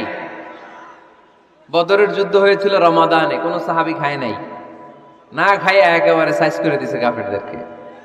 আমরা না খেলেও আমাদের হৃদয়ে ইমানি শক্তি আছে না নাই? এই তো বোঝা যাচ্ছে ইমানি শক্তি আছে। এতক্ষণ আছিল কই? তো মসজিদে ঢোকার সময় কোন পা দিয়ে? এগুলো মনে থাকে আমাদের? ভুলা যাই আমরা, খেয়াল থাকে না তো এগুলা?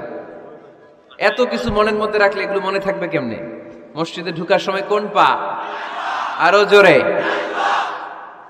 বেরোয়ার সময় কোন পা? মনে থাকবে? মসজিদে যখন ঢুকবেন ডান পা দিয়ে ঢুকবেন আর দোয়া পড়বেন, আউযু বিল্লাহিল আযীম ওয়া বিওয়াজহিল কারীম ওয়া সুলতানিহিল কদীম মিনাশ শাইতানির রাজীম। বিষ্ণু ইসা ইসলাম বললেন, যে ব্যক্তি মসজিদে ঢোকার সময় এই দোয়াটা পড়বে, শয়তান আফসোস শুরু করে, সে বলে, হায় হায়, আজকের দিনের জন্য, সারা দিনের জন্য তো তুই আমার ওয়াসওয়াসা থেকে বেঁচে গেলি, আজকের সারা দিনের জন্য তোরে আমি হারালাম, আজকের সারাটা দিন আল্লাহর পক্ষ থেকে প্রোটেকশন নিয়ে তুই বেঁচে গেলি, আজকের জন্য যা, কালকে তোরে আমি ধরবো। এজন্য এই দোয়াটা পড়ার দরকার আছে না? আউযু বিল্লাহিল আযীম ওয়া বিওয়াজহিল কারীম ওয়া সুলতানিহিল কদীম মিনাশ শাইতানির রাজীম। চারটা বাক্যের দোয়া।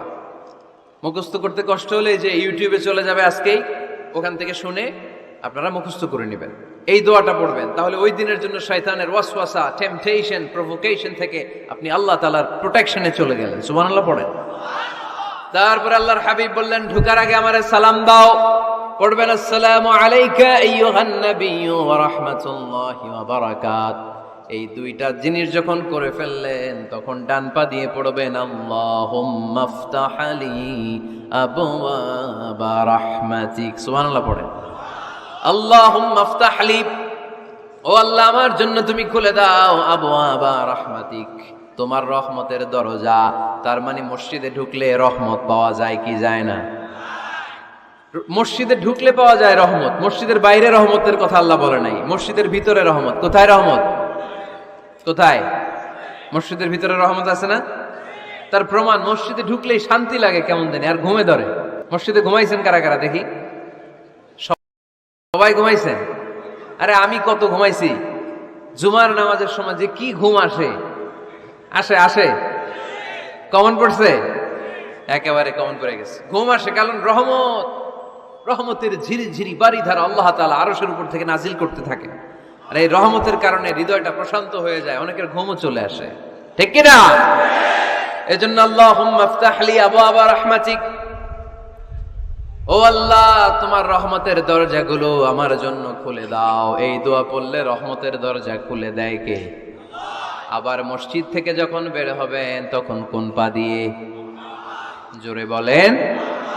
বাম পা দিয়ে কি পড়বেন? আল্লাহুম্মা ইন্নী আসআলুকা মিন ফাদলিক, ও আল্লাহ তোমার কাছে আমি তোমার পক্ষ থেকে ফদল চাই, মানে রিজিক চাই, রিজিক দেওয়ার মালিক কে?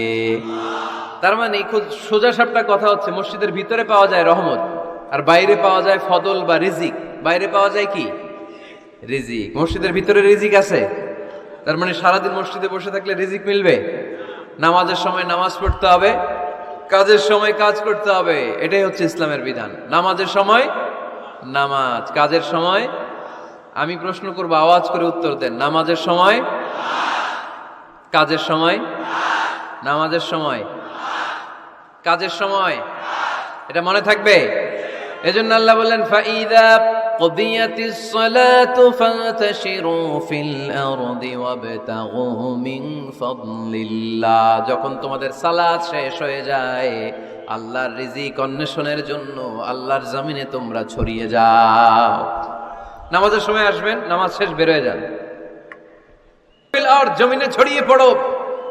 নামাজ শেষ, চেয়ারম্যান সাহেব চলে যাবে ইউনিয়ন পরিষদের ভেতরে, ছাত্ররা চলে যাবে হাই স্কুলে, মেম্বার অফ দ্য পার্লামেন্ট চলে যাবে সংসদে, সেনাবাহিনীর লোকেরা চলে যাবে ক্যান্টনমেন্টে, ব্যবসায়ীরা চলে যাবে তাদের বাজারে, সিএনজি ওয়ালারা সিএনজি নিয়ে ব্যবসা শুরু করবে, রাস্তায় নেমে যাবে চিল্লায় বলে, ঠিক কি না?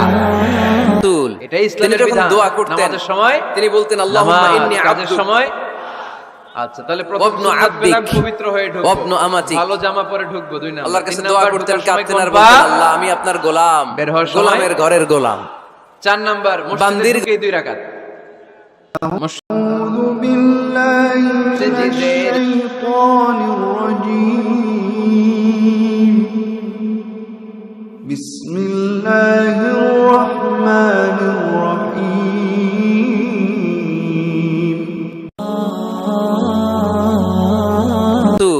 তিনি যখন দোয়া করতেন, তিনি বলতেন আল্লাহুম্মা ইন্নী আবদুক ওয়া ইবনু আবদিক ওয়া ইবনু আমাতিক। আল্লাহর কাছে দোয়া করতেন, কাঁদতেন আর বলতেন, আল্লাহ আমি আপনার গোলাম, গোলামের ঘরের গোলাম। বান্দির ঘরের গোলাম। আমার বাবা আব্দুল্লাহ আপনার গোলাম, আমার মা আমিনা আপনার বান্দি, আমার 14 গোষ্ঠী আপনার গোলাম। নাসিয়াতি বিয়াদিক, আমার মাথার চুলের ঝুঁটি আপনার হাতের মুঠোয়। আপনি ডানে টান দিলে আমি ডানে, আপনি বায়ে ঝাঁকুনি মারলে আমি বায়ে। সুবহানাল্লাহ পড়বেন না? কি বিনয়ী রাসূল। তারপরে ওইটা সেকেন্ড পর্যায়ে বলতেন, আগে বলতেন ইন্নী আব্দুল্লাহ, আমি আল্লাহর গোলাম, ওয়া রাসূল, এবং আল্লাহর রাসূল। সুবহানাল্লাহ পড়েন। তাহলে কোরআন প্রথম যে পরিচয় আমার প্রিয় নবীর পরিচয়টা দিল, সেটা হচ্ছে আমার নবী ছিলেন রাসূলুল্লাহ। আওয়াজ করে বলেন, তিনি কি ছিলেন? মুহাম্মাদুন রাসূলুল্লাহ। এটা কোরআনের ভাষ্য, আমার সাথে সাথে পড়েন, মুহাম্মাদুন রাসূলুল্লাহ। মুহাম্মদ সাল্লাল্লাহু আলাইহি ওয়াসাল্লাম হচ্ছেন আল্লাহর রাসূল। তবে তার জীবনের দুইটা ডাইমেনশন, এক ডাইমেনশনে তিনি গোলাম, কার? আর এক ডাইমেনশনে তিনি রাসূল, কার? তাহলে আমার নবীর প্রথম পরিচয় ক্লিয়ার। প্রথম পরিচয় কি? রাসূলুল্লাহ। আওয়াজ করে বলতে হবে, প্রথম পরিচয় কি? এবার কোরআনকে যদি বলি, কোরআন বুঝলাম তিনি নবী রাসূল, রাসূল তার প্রথম পরিচয়, এবার তার আর কোনো পরিচয় আছে কিনা বলো। কোরআন বলে আছে। তিনি শুধু রাসূল না, তিনি শেষ রাসূল। তিনি শুধু নবী না, তিনি শেষ নবী। He is the last messenger. Adam আলাইহিস সালাম থেকে আরম্ভ করে ঈসা আলাইহিস সালাম পর্যন্ত নবী আসার যে ধারাবাহিকতা, এই ধারাবাহিকতা আল্লাহ তাআলা বিশ্ব নবীর মাধ্যমে ক্লোজ করে দিয়েছেন। ওনার পরে আর কোন নবী আসবে? ওনার পরে আর কোন রাসূল আসবে? এজন্য কোরআন বলে, মা কানা মুহাম্মাদুন আবা আহাদিম মির রিজালিকুম ওয়ালাকিন রাসূলুল্লাহি ওয়া খাতামান নাবিয়িন। খাতামান নাবিয়িন, he is the last messenger, শেষ নবী। তারপরে কোনো নবী নাই, তারপরে কোনো রাসূল নাই। এখন যদি কেউ দাবি করে আমি নবী, হ্যাঁ, কি চলবে? খালি মাইর চলবে, আওয়াজ ছাড়া। মাইর হবে, আওয়াজ হবে। মুসাইলামাতুল কাজ্জাব দাবি করছিল আল্লাহ রাসূল সাল্লাল্লাহু আলাইহি ওয়াসাল্লামের জামানায়, এসে বলে, মুহাম্মদ আর নবুয়া নিসফুন লি নিসফুন লাক, নবুয়তি অর্ধেক আমার, অর্ধেক তোমার, আমারটা আমারে বুঝায় দাও। আল্লাহ রাসূল বললেন, তুই তো খুবই খারাপ, তুই শুধু মুসাইলামা না, তুই মুসাইলামাতুল কাজ্জাব, তুই মিথ্যাবাদী ভণ্ড মুসাইলামা। আমার নবী যা করতো, নবীরেও কপি করতো, ফলো করতো। আমার নবী লোনা পানির কুয়ার মধ্যে ফু দিলে ওই লোনা পানির ওইটাকে মিঠা পানির কুয়া বানাই দিত কে? ও ওর এলাকায় এরকম করতো। লোনা পানির মধ্যে ফু দিলে আগে মানুষ যাও মুখে দিতে পারতো, এখন এটা মুখেও দিতে পারে না। আমার নবী নবজাতক বাচ্চার মাথায় হাত বুলাই দিলে মাথার চুল বেড়ে যেত। তো এই বেয়াদব ওর এলাকায় যে বাচ্চার মাথায় হাত বুলাই দিলে চুল বড় হওয়া তো দূরের কথা, ওই বাচ্চাগুলো ছিল আজীবন টাক মাথা। আবার আমার নবী ফু দিলে গাছের ফলন বেড়ে যেত, ও ফু দিলে গাছ মইরা শেষ। মির্জা গোলাম আহমদ কাদিয়ানি নাম শুনছেন? এই বেয়াদবটাও দাবি করছিল নবুয়তির।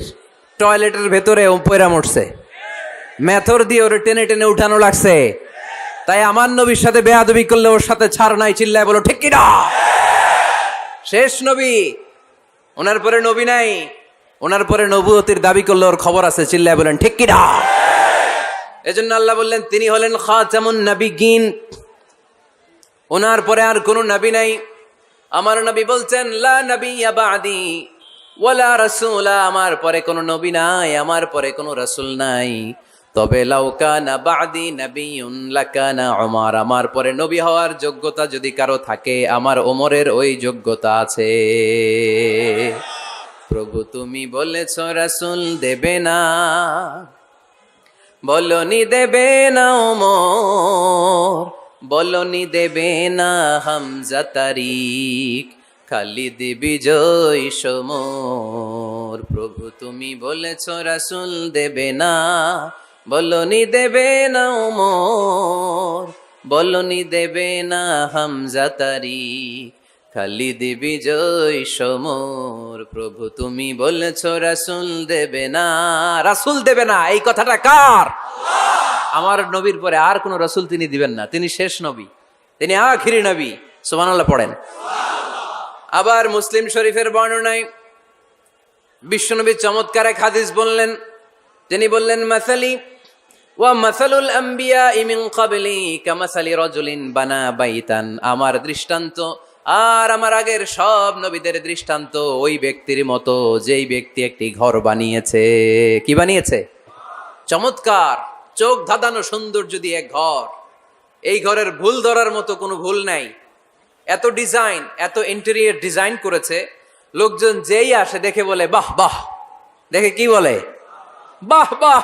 এত সুন্দর ঘর, পুরো ঘরে কোনো ভুল নাই, কোনো খুঁত নাই, একটা জায়গা ছাড়া। সেটা হচ্ছে ঘরের এক জায়গায় ইটের গাঁথুনি দিতে যে এক জায়গায় একটা ইট পড়ে নাই, ওই জায়গা দিয়ে ফাঁকা, শীতের ঠান্ডা বাতাস ঢুকে।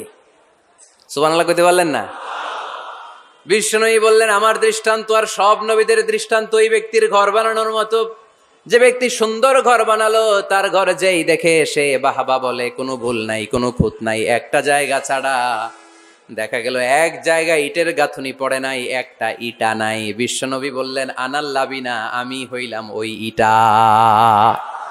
আমার ওই জায়গায় সেট করে দিলে পুরো ঘরটারে পরিপূর্ণ করে দিবে কে?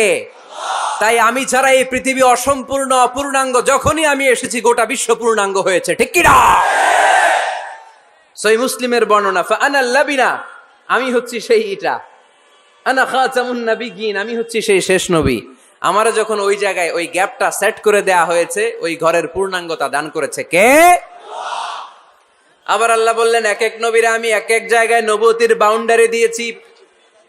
এক জায়গায় মুসা নবীর বাউন্ডারি, এই জায়গার বাউন্ডারি শেষ। আরেক জায়গায় শুরু হয়েছে সাইয়েদনা শুআয়ব আলাইহিস সালামের বাউন্ডারি, ওই জায়গার নাম মাদিয়ান। মুসা আলাইহিস সালামের নবুয়তির এরিয়া ছিল মিশর এলাকায়, শুআয়ব আলাইহিস সালামের নবুয়তির এরিয়া ছিল মাদিয়ান এলাকায়। আবার একই সময়ে এট এ টাইমে সাইয়েদনা ইব্রাহিম আলাইহিস সালাম ছিলেন এক এলাকার নবী, আবার আরেক দিকে লূত আলাইহিস সালাম ছিলেন আরেক এলাকার নবী। তার মানে এক একজন নবীকে নবুয়তির জন্য এক একটা এরিয়া ঠিক করে দিয়েছেন কে?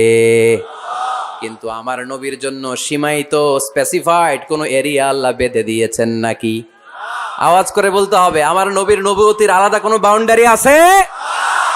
আল্লাহ বললেন ওয়ামা আরসালনাকা কাফাতান লিন্নাসি বাশীরান ওয়া নাযীরা।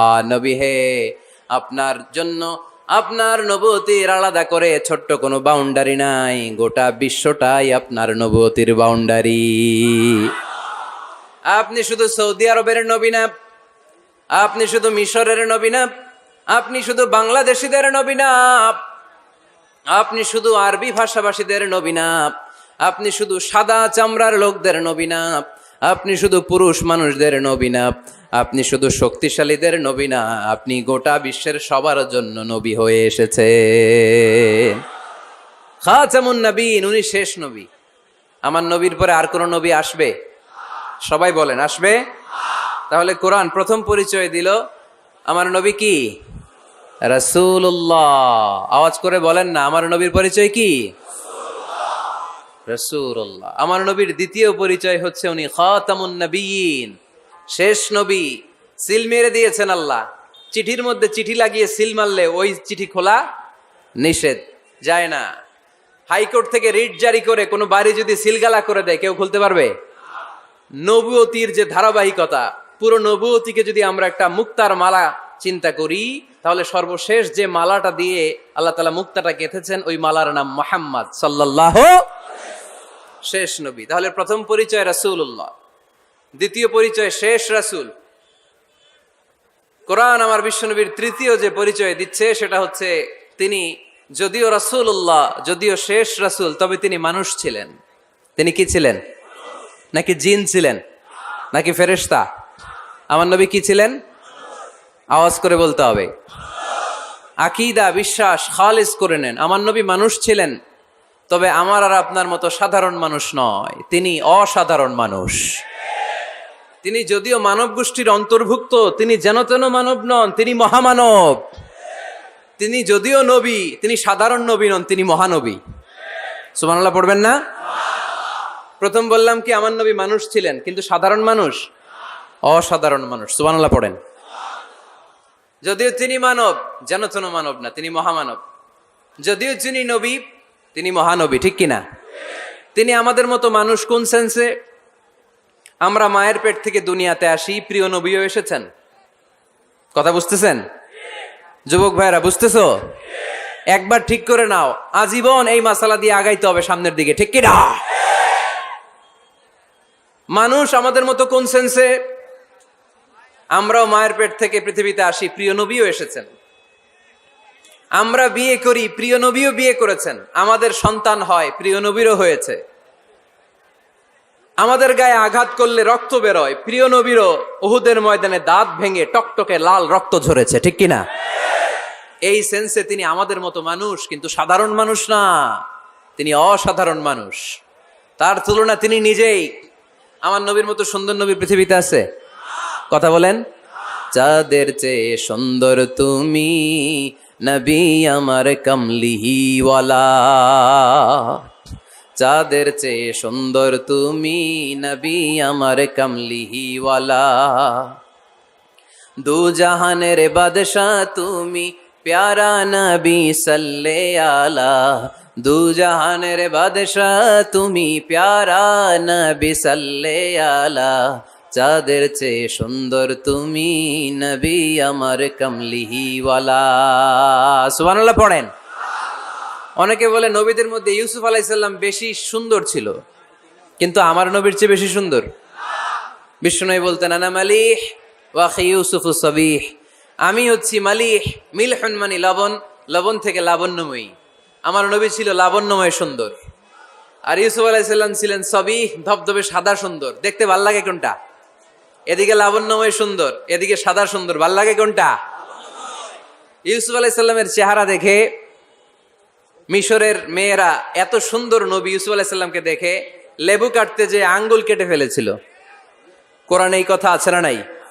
ওয়া কাত্তা'না আইদিয়াহুন, লেবু কাটতেছে, আর ওনারে দেখে লেবু কাটা শেষ, কিন্তু কাটা আর থামায় নাই, ওই এক টানে আঙ্গুল শেষ। এই কথা যখন আমাদের প্রিয় নবীর স্ত্রী আমাদের আম্মা জান আয়েশা রাদিয়াল্লাহু তাআলা আনহা শুনলেন, উনি বললেন, ও মিশরের নারীরা, তোমরা ইউসুফ নবীর চেহারা দেখে লেবু কাটতে যে আঙ্গুল কেটেছো, তোমরা যদি আমার স্বামী আমার নবী প্রিয় নবীর চেহারা দেখতা, তাহলে লেবু কাটতে যে আঙ্গুল নয়, কলিজাটা কেটে খান খান করে দিতা। আমার নবীর সৌন্দর্যের সাথে কারো কোনো সৌন্দর্যের তুলনা হতে পারে? তবে তিনি মানুষ ছিলেন। কি ছিলেন? আকীদা ক্লিয়ার? কথা বুঝতে পেরেছেন? এজন্য কোরআন বলে, কুল ইন্নামা আনা বাশারুম মিসলুকুম ইউহা ইলাইয়া আন্নামা ইলাহুকুম ইলাহুন ওয়াহিদ।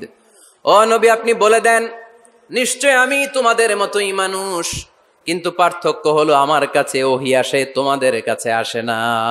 ঠিক কি না? এখানেই পার্থক্য। তিনি অদৃশ্যের খবর জানেন, গায়েবের কথা, অদৃশ্যের কথা যতটুকু জানানোর আল্লাহ তাআলা বিশ্বনবীকে জানিয়ে দিয়েছে। বিশ্বনবী এটা জানেন, আমরা কি জানি? তাহলে আমাদের মতো উনি কি সাধারণ মানুষ? অসাধারণ মানুষ। সবাই বলেন অসাধারণ মানুষ। ইউনিক, আনপ্যারালাল, অসাধারণ, যার কোনো তুলনা হয়? ওনার তুলনা উনি নিজেই। সাইয়্যিদু ওয়ালদি আদম, আদম আলাইহিস সালামের যত সন্তান পৃথিবীতে এসেছে, বিশ্বনবী বলেন এই সবার মধ্যে আমি সেরা। সুবহানাল্লাহ কইতে পারলেন না? বিষ্ণু ইসলাম বলেন, গোটা বিশ্বের মানুষকে আল্লাহ দুই ভাগ করলেন। কয় ভাগ? এক ভাগ জান্নাতি, এক ভাগ জাহান্নামী। আমারে জান্নাতীদের মধ্যে ফেললেন। জান্নাতীদেরকে বিভিন্ন দেশে ফেললেন, আমারে মক্কায় ফেললেন। মক্কাবাসীদেরকে অনেক বংশের মধ্যে ফেললেন, আমারে কুরাইশ বংশে ফেললেন। কুরাইশ বংশে অনেক খানদান আছে, আমারে হাশিমি খানদানে ফেললেন। হাশিমি খানদানে অনেক পরিবার আছে, আমারে শ্রেষ্ঠ পরিবারে ফেললেন। আনা খায়রুকুম নাফসা আনা খায়রুকুম বাইতা, যে কোনো ক্রাইটেরিয়ায় হোক, মানদণ্ডে হোক, গোটা বিশ্বের মধ্যে আমি সেরা। চিল্লায় বলেন ঠিক কিনা? ওয়ালা ফখর। কিন্তু এজন্য আমি অহংকার করি?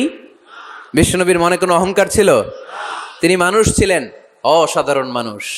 তিনি মানব, কিন্তু মহামানব। সুবহানাল্লাহ পড়ে। নবীরে চিনতেছেন? নবীরে চিনতে পারতেছেন? বুঝতে পারতেছেন? কষ্ট হচ্ছে না তো? জিমায়ে পড়লেন মনে হয়? কষ্ট হচ্ছে? কষ্ট হইলে বললেন। তাহলে প্রথম পরিচয় কি ছিল? মাশাআল্লাহ।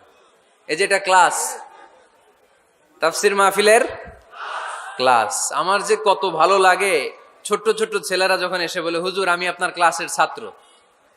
আমি বললাম আমি আবার কই পড়াই, তুমি ছাত্র? কই যে ইউটিউবে ওয়াজ করেন, আমি ওই জায়গার ছাত্র। অনেক বোনেরা আমাদেরকে কাগজে লিখে পাঠায়, হুজুর আমি আপনার তাফসির ক্লাসের একজন নিয়মিত ছাত্রী।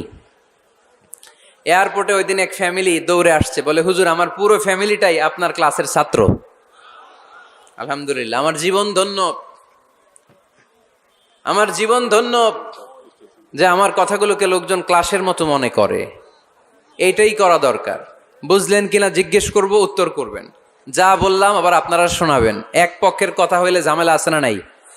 আমি শুধু বলেই গেলাম, আপনারা শুনলেন, জিমানি আসবে, ঘুম আসবে, শয়তানের গুতা আসবে, ঠিক কিনা? কিন্তু যদি জিজ্ঞেস করি, আওয়াজ করে যদি উত্তর দেন, শয়তানের ওয়াসওয়াসা ঢুকতে পারবে? আর এখানে তো সব ইয়াং, শয়তান আসবে কোত্থেকে? ওদের এক একটা তাকবীর দিলে বঙ্গোপসাগরে যে ইবলিশ যেয়ে পড়বে। তাহলে আমার নবীর প্রথম পরিচয় তিনি রাসূলুল্লাহ, ঠিক কিনা? তিনি রাসূল ছিলেন। দ্বিতীয় পরিচয় শেষ নবী। 3 নাম্বার পরিচয় তিনি মানুষ ছিলেন। কি ছিলেন? অসাধারণ মানুষ।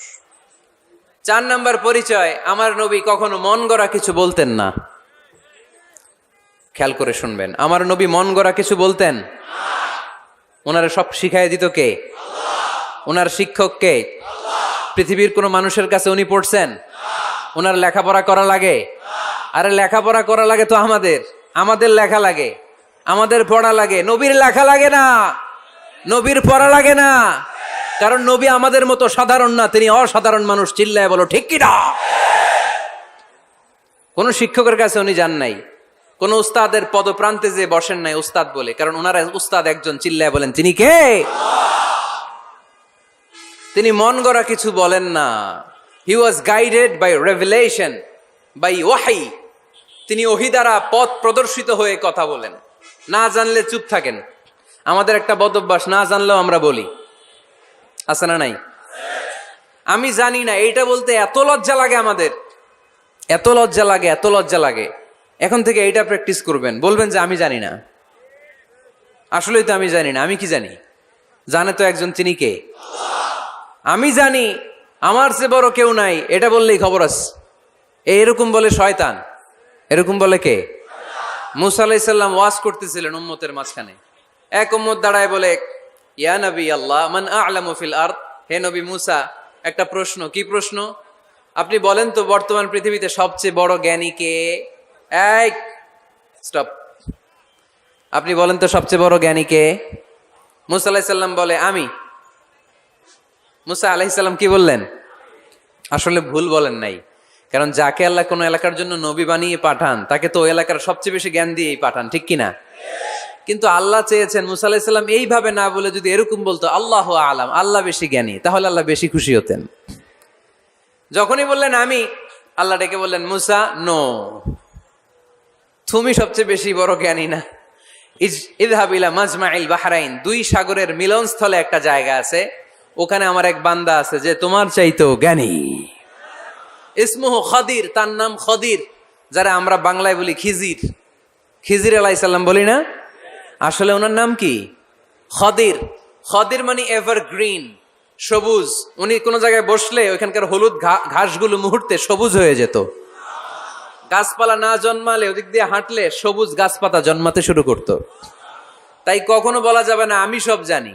সব জানে একজন, তিনি কে? আমার নবীর 4 নাম্বার পরিচয়, উনি মন গড়া কোনো কথা বলতে জানতেন। নবীরা মন গড়া কিছু বলে? কোন নবীর কথার সাথে কোনো বৈপরীত্য আছে? আপনারা এরকম কি শুনেছেন, এক নবী বলছে আল্লাহ আছে, আরেক নবী এসে বলছে না, আল্লাহ নাও থাকতে পারে? এমন কি কখনো হয়েছে কোন নবী এসে বলেছে আখেরাত আছে, আরেক নবী এসে বলেছে না, আখেরাত নাও হইতে পারে? কথা কন। তার মানে নবীরা মন গড়া বলে না, ফলে নবীদের কথার বৈপরীত্য নাই। কিন্তু কবিদের কথার বৈপরীত্য আছে না নাই? দার্শনিকদের কথার অমিল আছে না নাই? এক দার্শনিক বলে মানুষ পেট সর্বস্ব জীব, মানুষের বড় সমস্যা পেট সমস্যা, এটা ঠিক হইলে সব ঠিক।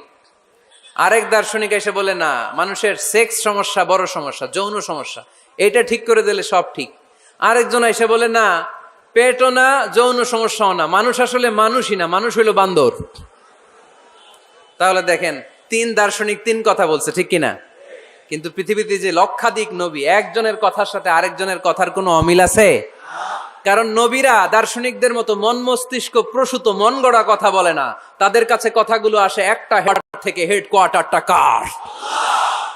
এজন্য আল্লাহ বলেন, ওমা ইয়ানতিকু আনিল হাওয়া ইন হুয়া ইল্লা ওয়াহয়ুন ইউহা।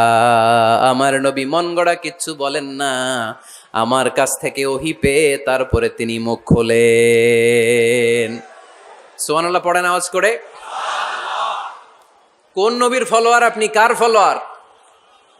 সালমান খানের ফলোয়ার হয়ে কি খুশি? অমুকের সাথে সেলফি তোলে কিভাবে ফেসবুকে মারতেছে দুমায়া লাইক, আছে না নাই? একটা লাইক পাওয়ার জন্য কত সেলফি, এমনে ওমনে। কার ফলোয়ার তুমি? জেনে নাও তোমার হিরোকে। Know your hero, know your prophet. তোমার নবীকে আজকে চিনে যাও। তুমি কার ফলোয়ার, তুমি কার ফ্যান, কে তোমার সেলিব্রিটি, জেনে যাও। মন গড়া কিছু বলতেন না, মন গড়া কখনো কিছু বলে নাই। মক্কায় ইহুদিরা এসে দল পাকালো, চল মোহাম্মদকে আজকে প্রশ্ন করে আটকায় দিব। কি প্রশ্ন করবি? ইহুদিরা বলে, এমন প্রশ্ন জানা আছে এগুলোর কিছুই মোহাম্মদ জানে না। ইহুদিরা এসে হাজির, মোহাম্মদ আমরা কালিমা পড়ে মুসলমান হব। আল্লাহ রাসূল তো মহা খুশি, তাই আসো, তবে শর্ত আছে। কি শর্ত? 3টা প্রশ্নের উত্তর দিতে পারলে লাইন ধরে আমরা সব কালিমা পড়ে ফেলবো। কোন 3টা প্রশ্ন বলো? তারা প্রশ্ন শুরু করলো। প্রশ্ন নাম্বার 1, মা হুয়া রূহ। মোহাম্মদ বলো তো রুহু কারে বলে? রুহু কি? রুহু কাকে বলে? এই ক্যামেরাম্যান, এই তোমার কি? বসো মিয়া, এখনো ভদ্রতা শিখো নাই। আলোচনার মাঝখানে এদিক দিয়ে উঠবে ওদিক দিয়ে উঠবে, চপ চপ চপ, কথা নেই, বসো। কেউ উঠবে না, ক্যামেরাম্যান, অতিথি, সভাপতি, কোনো কথা না। আলোচনার মাঝখানে no one is allowed to talk or to make any disturbance. প্রশ্ন নাম্বার 1, মা হুয়া রূহ। মোহাম্মদ বলো রুহু কারে বলে? এই যে রুহু, এটা দেহের মধ্যে ঢুকলে মানুষ নড়ে চড়ে, অ্যানিমেশন, জীবন্ত প্রাণবন্ত, আছে না নাই? এটা যখন চলে যায় আর লড়ে আর নড়ে চড়ে। 2 কান্দে ছিল যে তোমারে 2 জনা পাহারা, তোমারে একেলা থইয়া পালাইছে তাহারা। তোমার 8 কুঠুরি 9 দরজা বন্ধ এবার হলো রে, হলো মুখে আল্লাহ রসুল সবে বলো। দুয়ারে আইসাছে পালকি, নাই হরি গাও তোলো রে তোলো, মুখে আল্লাহ রসুল সবে বলো। ও মুখে আল্লাহ রসুল সবে বলো, ঠিক কিনা? আমাদেরকে একলা ফেলে যখন রুহু চলে যায়, দেহে কোনো নাড়াচাড়া নাই। ইহুদিরা বলল, প্রথম প্রশ্ন রুহু কারে বলে বলো। 2 নাম্বার প্রশ্ন, মানহুম আসহাবুল কাহাফ। আসহাবে কাহাফ সম্পর্কে কি জানো? কি জানো বলো। গুহাবাসী, গুহাবাসীদের সম্পর্কে কি জানো? অনেক আগে তারা এসেছিল পৃথিবীতে। 3 নাম্বার প্রশ্ন, মান হুয়া যুলকারনাইন। যুলকারনাইন সম্পর্কে কি জানো বলো। প্রশ্ন কয়টা? প্রথম প্রশ্ন কি সম্পর্কে? রূহ। দ্বিতীয় প্রশ্ন আসহাবে কাহাফ। তৃতীয় প্রশ্ন যুলকারনাইন। আল্লাহ রাসূল সাল্লাল্লাহু আলাইহি ওয়াসাল্লাম বললেন, গাদান উজিবুকুম। তাফসীর ইবনে কাসিরে এসেছে, তিনি উত্তর দিলেন, গাদান উজিবুকুম, আই উইল আনসার টুমরো। আগামীকাল উত্তর দিব। কারণ জানেন না তো কি করে বলবেন, আর না জানলে উনি বানায় কিছু বলেন? কারণ কোরআন তো পরিচয় দিয়েই দিল, তিনি মন গড়া কখনো কিছু বলেন। আগামীকাল উত্তর দিব। ওরা আগামীকাল উত্তরের জন্য হাজির, কিন্তু ওহী আসে নাই, উনি বলতেও পারে না। বিশ্বনবী আবার বললেন, গদান উজিবুকুম, আগামীকাল দেব। তারপরের দিন ইহুদিরা এসে হাজির, বিশ্বনবী উত্তর করতে পারেন না। বিশ্বনবী আবার বললেন, গদান উজিবুকুম, আগামীকাল বলে দেব। আগামীকাল ওরা এসে হাজির, তৃতীয় দিনও তিনি পারেন না। এসে হাসাহাসি শুরু করছে, এই মক্কার লোকেরা দেখো, এই লোকটা এতদিন তোমাদেরকে ভুল বুঝাইছে। এই লোকটা এতদিন বলেছে তিনি নবী। তিনি যদি নবী হতো তিনি তো প্রশ্নের উত্তর করতে পারতো, পারে না কেন? পারে না কেন? এটাই প্রমাণ করে তিনি নবী নয়। তিনি যদি পারত উত্তর দিয়ে দিত। আপনারা এদিকে তাকান কেন? ডানে কি অ্যাম্বুলেন্স যাচ্ছে, তো আপনাদের কি হয়েছে? আপনারা এদিকে তাকান। তিনি যদি জানতেন তাহলে তো উত্তর দিতেন, পারেন না কেন? 3 দিন 4 দিন, আহা, নবীও লজ্জায় অসহায়, উত্তর দিতে পারেন না। টানা 15 দিন, টানা কয় দিন ওহী আসে নাই, নবী উত্তরও দিতে পারে না। আল্লাহ রাসূল সাল্লাল্লাহু আলাইহি ওয়াসাল্লামের জন্য এত বিব্রতকর পরিস্থিতি আর কখনো ছিল না। তিনি বারবার বলতেছেন কালকে বলবো, কিন্তু উত্তর আসে না। এর কারণ নবী ইনশাআল্লাহ বলে নাই। কি বলে নাই? নবীর মাধ্যমে, আমার পেয়ারা নবীর মাধ্যমে আমাদেরকে শিখানোর জন্য আল্লাহ 15 দিন ওহী নাজিল বন্ধ করলেন। চিল্লায় বলেন কয় দিন? এরপর আল্লাহ কোরআনের আয়াত নাজিল করলেন, ওয়ালা তাকুলান্না লিশাইইন ইন্নী ফাইলুন যালিকা গাদা ইল্লা আন ইয়াশা আল্লাহ। নবী গো, ভবিষ্যতের কোনো কাজের ব্যাপারে যদি কাউকে ওয়াদা দেন, ওয়াদা দেওয়ার আগে অবশ্যই ইনশাআল্লাহ বলে দিয়েন। নবীর মাধ্যমে আমরা শিখে গেলাম না? এবার আল্লাহ 3টা প্রশ্নের উত্তর জানাই দিলেন। ইয়াসআলুনাকা আনির রূহ قل الروح من أمر ربي وما أوتيتم من العلم إلا قليلا। দ্বিতীয় উত্তর জানাই দিলেন, আম হাসিবতা আন্না আসহাবাল কাহফি ওয়ার রাকিব কানু মিন আয়াতিনা আজাবা। 3 নাম্বার প্রশ্নের উত্তর সূরা কাফে জানিয়ে দিলেন, ইয়াসআলুনাকা আন যিল কারনাইন قل سأتلو عليكم منه ذكرا। আল্লাহু আকবার। এবার নবী দাঁড়িয়ে গেলেন, বললেন কার কার উত্তর লাগবে আসো। রূহ হলো আল্লাহর আদেশ, আল্লাহর আদেশে ঢুকে আর আল্লাহর আদেশে বের হয়। আসহাবে কাফের 7 জন ছেলে ছিল, গুহার মধ্যে আল্লাহর ভয়ে ঢুকেছে। 309 বছর পরে আল্লাহ তাদেরকে আবার ঘুম থেকে জাগিয়েছে। জুলকারনাইন এমন একজন বাদশা, গোটা বিশ্বকে শাসন করেছে, তার শাসন ক্ষমতার কোনো কমতি ছিল না। সুবহানাল্লাহ, সুবহানাল্লাহ। তাহলে আমার নবী মন গড়া কথা বলে, তাই না?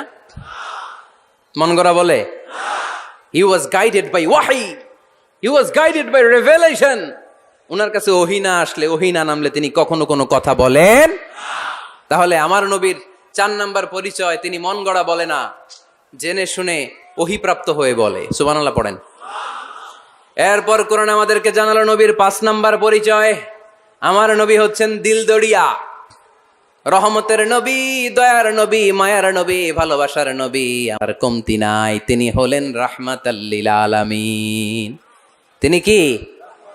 প্রথমে তিনি ছিলেন রাসূলুল্লাহ, তারপর তিনি শেষ নবী, তারপর তিনি মানুষ ছিলেন, তারপর তিনি আন্দাজে মন গড়া কিছু বলেন না। 5 নম্বরে কোরআন বলল তিনি রাহমাতাল লিল আলামিন। তিনি কি? আরো জোরে বলেন, সবাই বলেন। মুখস্থ হয়েছে? পরিচয় দিতে পারবেন না নবীর? তিনি কি? রাহমাতাল লিল আলামিন। ইন্ডিয়ান নায়িকাদের নাম তো খুব মুখস্থ। ক্যাটরিনা কাইফ, কি কঠিন নাম, আমার দাঁত ভেঙে যায়, পোলাপান কয়ে ফেলায়, ছোট্ট বাচ্চা। ক্যাটরিনা কাইফ, সালমান খান, আমির খান, অমিতাভ বচ্চন, কি কঠিন নাম, এগুলো মুখস্থ। রাহমাতাল লিল আলামিন বেরোয় না মুখ দিয়া। আওয়াজ করে বলেন রাহমাতাল লিল আলামিন। 5 নম্বরে কোরআন বিশ্বনবীর পরিচয় দিতে যে আমাদেরকে বলল, ওয়ামা আরসালনাকা ইল্লা রাহমাতাল লিল আলামিন। আয়াতটা পড়েন, ওয়ামা আরসালনাকা ইল্লা রাহমাতাল লিল আলামিন। নবী হে, আমি আপনাকে বিশ্ববাসীর জন্য রহমত করে প্রেরণ করেছি। আপনি গোটা বিশ্বের জন্য রহমত, রাহমাতাল লিল আলামিন, সমগ্র বিশ্ব জাতির জন্য রহমত। নাকি আল্লাহ বলছেন রাহমাতাল লিল মুসলিমিন, শুধু এই মুসলমানদের জন্য আপনি রহমত বলছেন? নাকি বলছেন রাহমাতাল লিল মুমিনিন, শুধু মুমিনদের জন্য রহমত?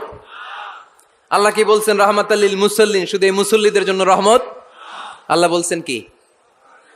রাহমাতাল লিল নবী হে, O my prophet, I have sent you as a mercy for the entire universe. গোটা বিশ্বের জন্য আপনি রহমত, গোটা বিশ্বের জন্য, সবার জন্য আপনি দিলদরিয়া।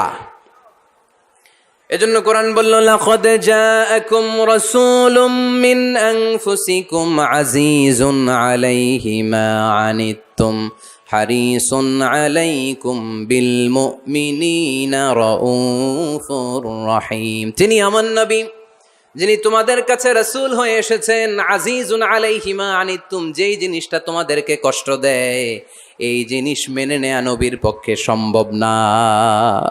যে জিনিসটা আমাদের দুঃখ দেয় ওইটা আমার নবী মেনে নিতে পারেন। হারিসুন আলাইকুম, তিনি তোমাদের কল্যাণকামী। বিল মুমিনিনা রাউফুর রহিম, মুমিনদের জন্য তিনি দিলদরিয়া। তার দিলের মধ্যে শুধু মায়া, তার জানের মধ্যে শুধু মায়া, প্রেম আর ভালোবাসা। চিল্লায় বলেন ঠিক কিনা? সব নবীকে আল্লাহ একটা দোয়া করার সুযোগ দিয়েছেন। এই দোয়াটারে বলে দাওয়া মুস্তাজাবা। এই দোয়া করার সাথে সাথে দোয়াটা কবুল করে নেয় কে? মজার ব্যাপার হলো দুনিয়ার বুকে সব নবীরাই ওই দোয়াটা করেই ইন্তেকাল করেছেন। কোন নবী ওই দোয়াটা রাইখা দেন নাই। সব নবীকে আল্লাহ বললেন, নবী আপনাদের সবাইকে আমি একটা স্পেশাল চান্স দিব, স্পেশাল অফার, একটা দোয়া। কি লাগবে বলেন, যেটা যাবেন ওইটাই দিব। সব নবীরা পটপট করে টপ টপ করে দোয়াগুলো করে ফেলেছে, কেউ রেখে দেয় নাই। রেখে দিছে শুধু আমার নবী, আপনার নবী, আমাদের নবী, পেয়ারা নবী, বিশ্ব নবী মুহাম্মদুর রাসূলুল্লাহ সাল্লাল্লাহু আলাইহি ওয়াসাল্লাম। তিনি ইরশাদ করেন, লিকুল্লি নবিয়্যিন দাওয়া মুস্তাজাবা দাউ বিহা। সব নবীর বিশেষ দোয়া দুনিয়াতেই করা শেষ। ওয়া ইন্নী আখতাবিউ দাওয়াতি শাফাআতান লি উম্মতি ইয়াউমাল কিয়ামা। শুধু আমি আমার স্পেশাল দোয়াটা আমার গুনাহগার উম্মতকে সুপারিশ করার জন্য কিয়ামতের মাঠে রেখে দিয়েছি। আমার জন্য, আপনার জন্য, আমাদের জন্য তিনি রেখে দিয়েছেন। ওটা কাজে লাগান নাই, লাগাবেন। আলহামদুলিল্লাহ কইতে মন চায় না? রাহমাতাল লিল আলামিন, বুক ভরা ভালোবাসা, দয়া আর দয়া, কোমল হৃদয়ের অধিকারী, কর্কশ না, কাউরে গালি দেন না, কটু কথা বলেন না, মেজাজ দেখান না, ঝিড়কির দিয়ে কথা বলেন না। এজন্য আল্লাহ বললেন, ফাবিমা রাহমাতিম মিনাল্লাহি লিনতা লাহুম ওয়ালাউ কুনতা ফাদদান গলিযাল কলবি লান ফাদ্দু মিন হাওলিক। নবী হে, আল্লাহর রহমতে আপনি কোমল হৃদয়ের অধিকারী হয়েছেন। আপনি যদি কর্কশ ভাষী হতেন, মেজাজওয়ালা লোক হতেন, এখন যেমনি কোনো জায়গায় গেলে আপনার পিছনে পিছনে লোকজন ঘুরে বেড়ায়, সবাই চলে আসে, আপনি মেজাজ দেখালে আপনার কাছেও কেউ কোনোদিন ঘেষত না। রাসূল সাল্লাল্লাহু আলাইহি ওয়াসাল্লাম যেদিকে যেতেন চারদিক দিয়ে লোক ভিড় করত। আমার নবী যেখানে, ওনারা দেখার জন্য লোক ভিড় করত। আমার নবীর নূরানি চেহারাটাকে একটা নজর দেখার জন্য মানুষ পাগল হয়ে ছুটে আসতো। ফাবিমা রাহমাতিম মিনাল্লাহি লিনতা লাহুম, কোমল হৃদয়ের অধিকারী। উনার ভাষা যখন বেরোয় যেন মুখ দিয়ে মুক্তা ঝরে। উনি যখন তাকায় চোখ দিয়ে যেন নূর বের হয়। উনার চেহারার নূরের ঝলকানি কাফেরদের হৃদয়টারে মুহূর্তের মধ্যে ঠান্ডা করে দেয়। উনার কণ্ঠের সুমধুর তেলাওয়াত কাফেরদের হৃদয়টারে উজালা করে দেয়। ফাবিমা রাহমাতিম মিনাল্লাহি লিনতা লাহুম, নবী আমার রহমতে আপনি অনেক কোমল হৃদয়ের অধিকারী। আমার নবী এত দিলদরিয়া, কাফেররাও যাতে কালেমার পথে চলে আসে কাফেরদের পিছনে পিছনে ঘুরতেন। আমরা ভাত খাইতে না চাইলে, ছোট বাচ্চারা রাতে না খেয়ে ঘুমায়, সারা রাত না খাইলে ক্ষতি হবে না? গ্যাস্ট্রিক হয়ে যাবে না? দেখবেন মা পিছনে পিছনে ছোটে, বাবা আয়, বাবা একটু খা, খায় না, ছেলে ঘুমায় যায়, মাটা পাগল পাড়া হয়ে ছোটে। আমার নবী ও মক্কায় একটা কাফেরের জন্য জাহান্নামের আগুনে না পড়ে ওদের জন্য পাগল হয়ে পিছনে পিছনে ছুটতেন, পিছনে পিছনে যেতেন। আল্লাহ বললেন, নবী ফালা আল্লাকা বাখিউন নাফসাকা আলা আসারিহিম ইল্লাম ইউমিনু বিহাযাল হাদিসি আসাফা। নবী হে, আপনি ওদের ভালোর জন্য ওদের পিছনে ছুটতে ছুটতে, বসে যান বসে যান, ওদের পিছনে ছুটতে ছুটতে আপনি তো আপনার জানটারে শেষ করে দিবেন। আপনি তো নিজেরে শেষ করে দিচ্ছেন ওদের পিছনে ছুটতে ছুটতে। নবী গো, আপনি ওদের পিছনে ছুটতে ছুটতে নিজের জানটারে শেষ করে দিয়েন না। রহমতের নবী, সবার জন্য হৃদয়ে ভালোবাসা আছে না নাই? আমরা মসজিদ নিয়ে ভাগাভাগি করি, করি না? হানাফি মসজিদ, আহলে হাদিসের ভাইরা আইলে কিল খাইবেন। আহলে হাদিস জামে মসজিদ, হানাফিরা ঢুকলে গুতায়া বাইর করে দিব, আছে না নাই? কে বলছে আপনারা হানাফি মসজিদ বানাইতে? কে বলছে আপনারা আহলে হাদিস মসজিদ বানাতে? যত মসজিদ আছে মসজিদগুলো কার? মসজিদে কাউরে বাধা দেয়া যাবে না, খবরদার। সবাই এক, সবার জন্য বিশ্বনবীর হৃদয় দিলদরিয়া। আমরা হানাফি মসজিদে আহলে হাদিসদেরকে ঢুকতে দেই না, আহলে হাদিস মসজিদে হানাফিদেরকে ঢুকতে দেই না। আমিন আসতে বললে ঢুকতে দেই না, জোরে বললে ঢুকতে দেই না। বিশ্বনবী মসজিদে নববীতে খ্রিস্টানদেরকে নিয়ে বসে বসে কথা বলেছেন। ইহুদির লাশ দেখে আমার নবী দাঁড়িয়ে গিয়েছেন। আর আমরা মুসলমান একসাথে বসতে পারি না। রাহমাতাল লিল আলামিন। আমার নবীর 5 নাম্বার পরিচয় কি? বইঘরের ভাইয়ের আওয়াজ করে বলেন, 5 নাম্বার পরিচয় কি? গোটা বিশ্বের জন্য রহমত। কষ্ট হচ্ছে? শেষ করে দেই। অনেক শুনলেন তো। এক ক্লাস কি এত লম্বা হয় নাকি? হ্যাঁ, ঘন্টা পরে যাবে এখন। আরো শুনবেন? পরিচয় কয়টা গেল? আর কয়টা শুনবেন? আরো 5টা। আমার নবীর 6 নাম্বার পরিচয়, আমার নবীর চরিত্র ফুলের চাইতেও।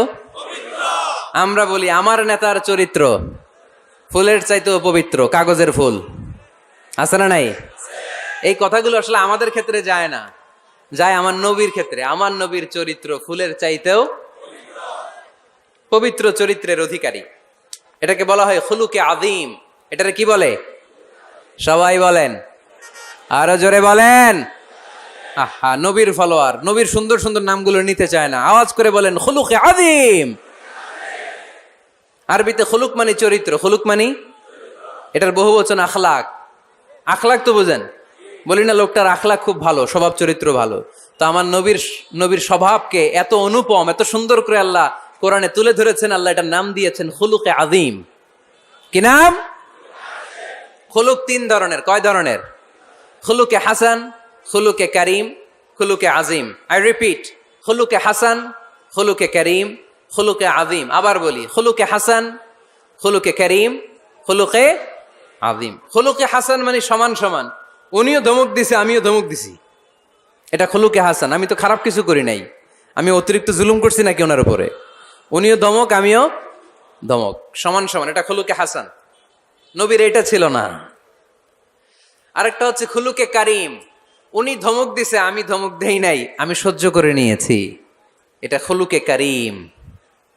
এটা খুলুকে কারিম। নবীর এটাও ছিল না, নবীর ছিল এটা খুলুকে আযীম। উনি ধমক দিছে আমিও ধমক দিছি, না এটা করেন নাই।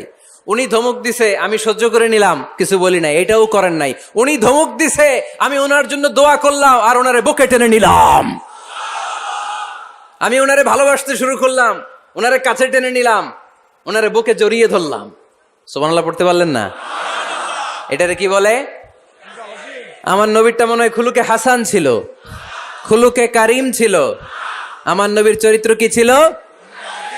এজন্য আল্লাহ বললেন ওয়া ইন্নাকা লাআলা খুলুকিন আযীম। নবী হে, একটা অনুপম সুন্দর চরিত্র দিয়ে আমি আপনারে তৈরি করেছি।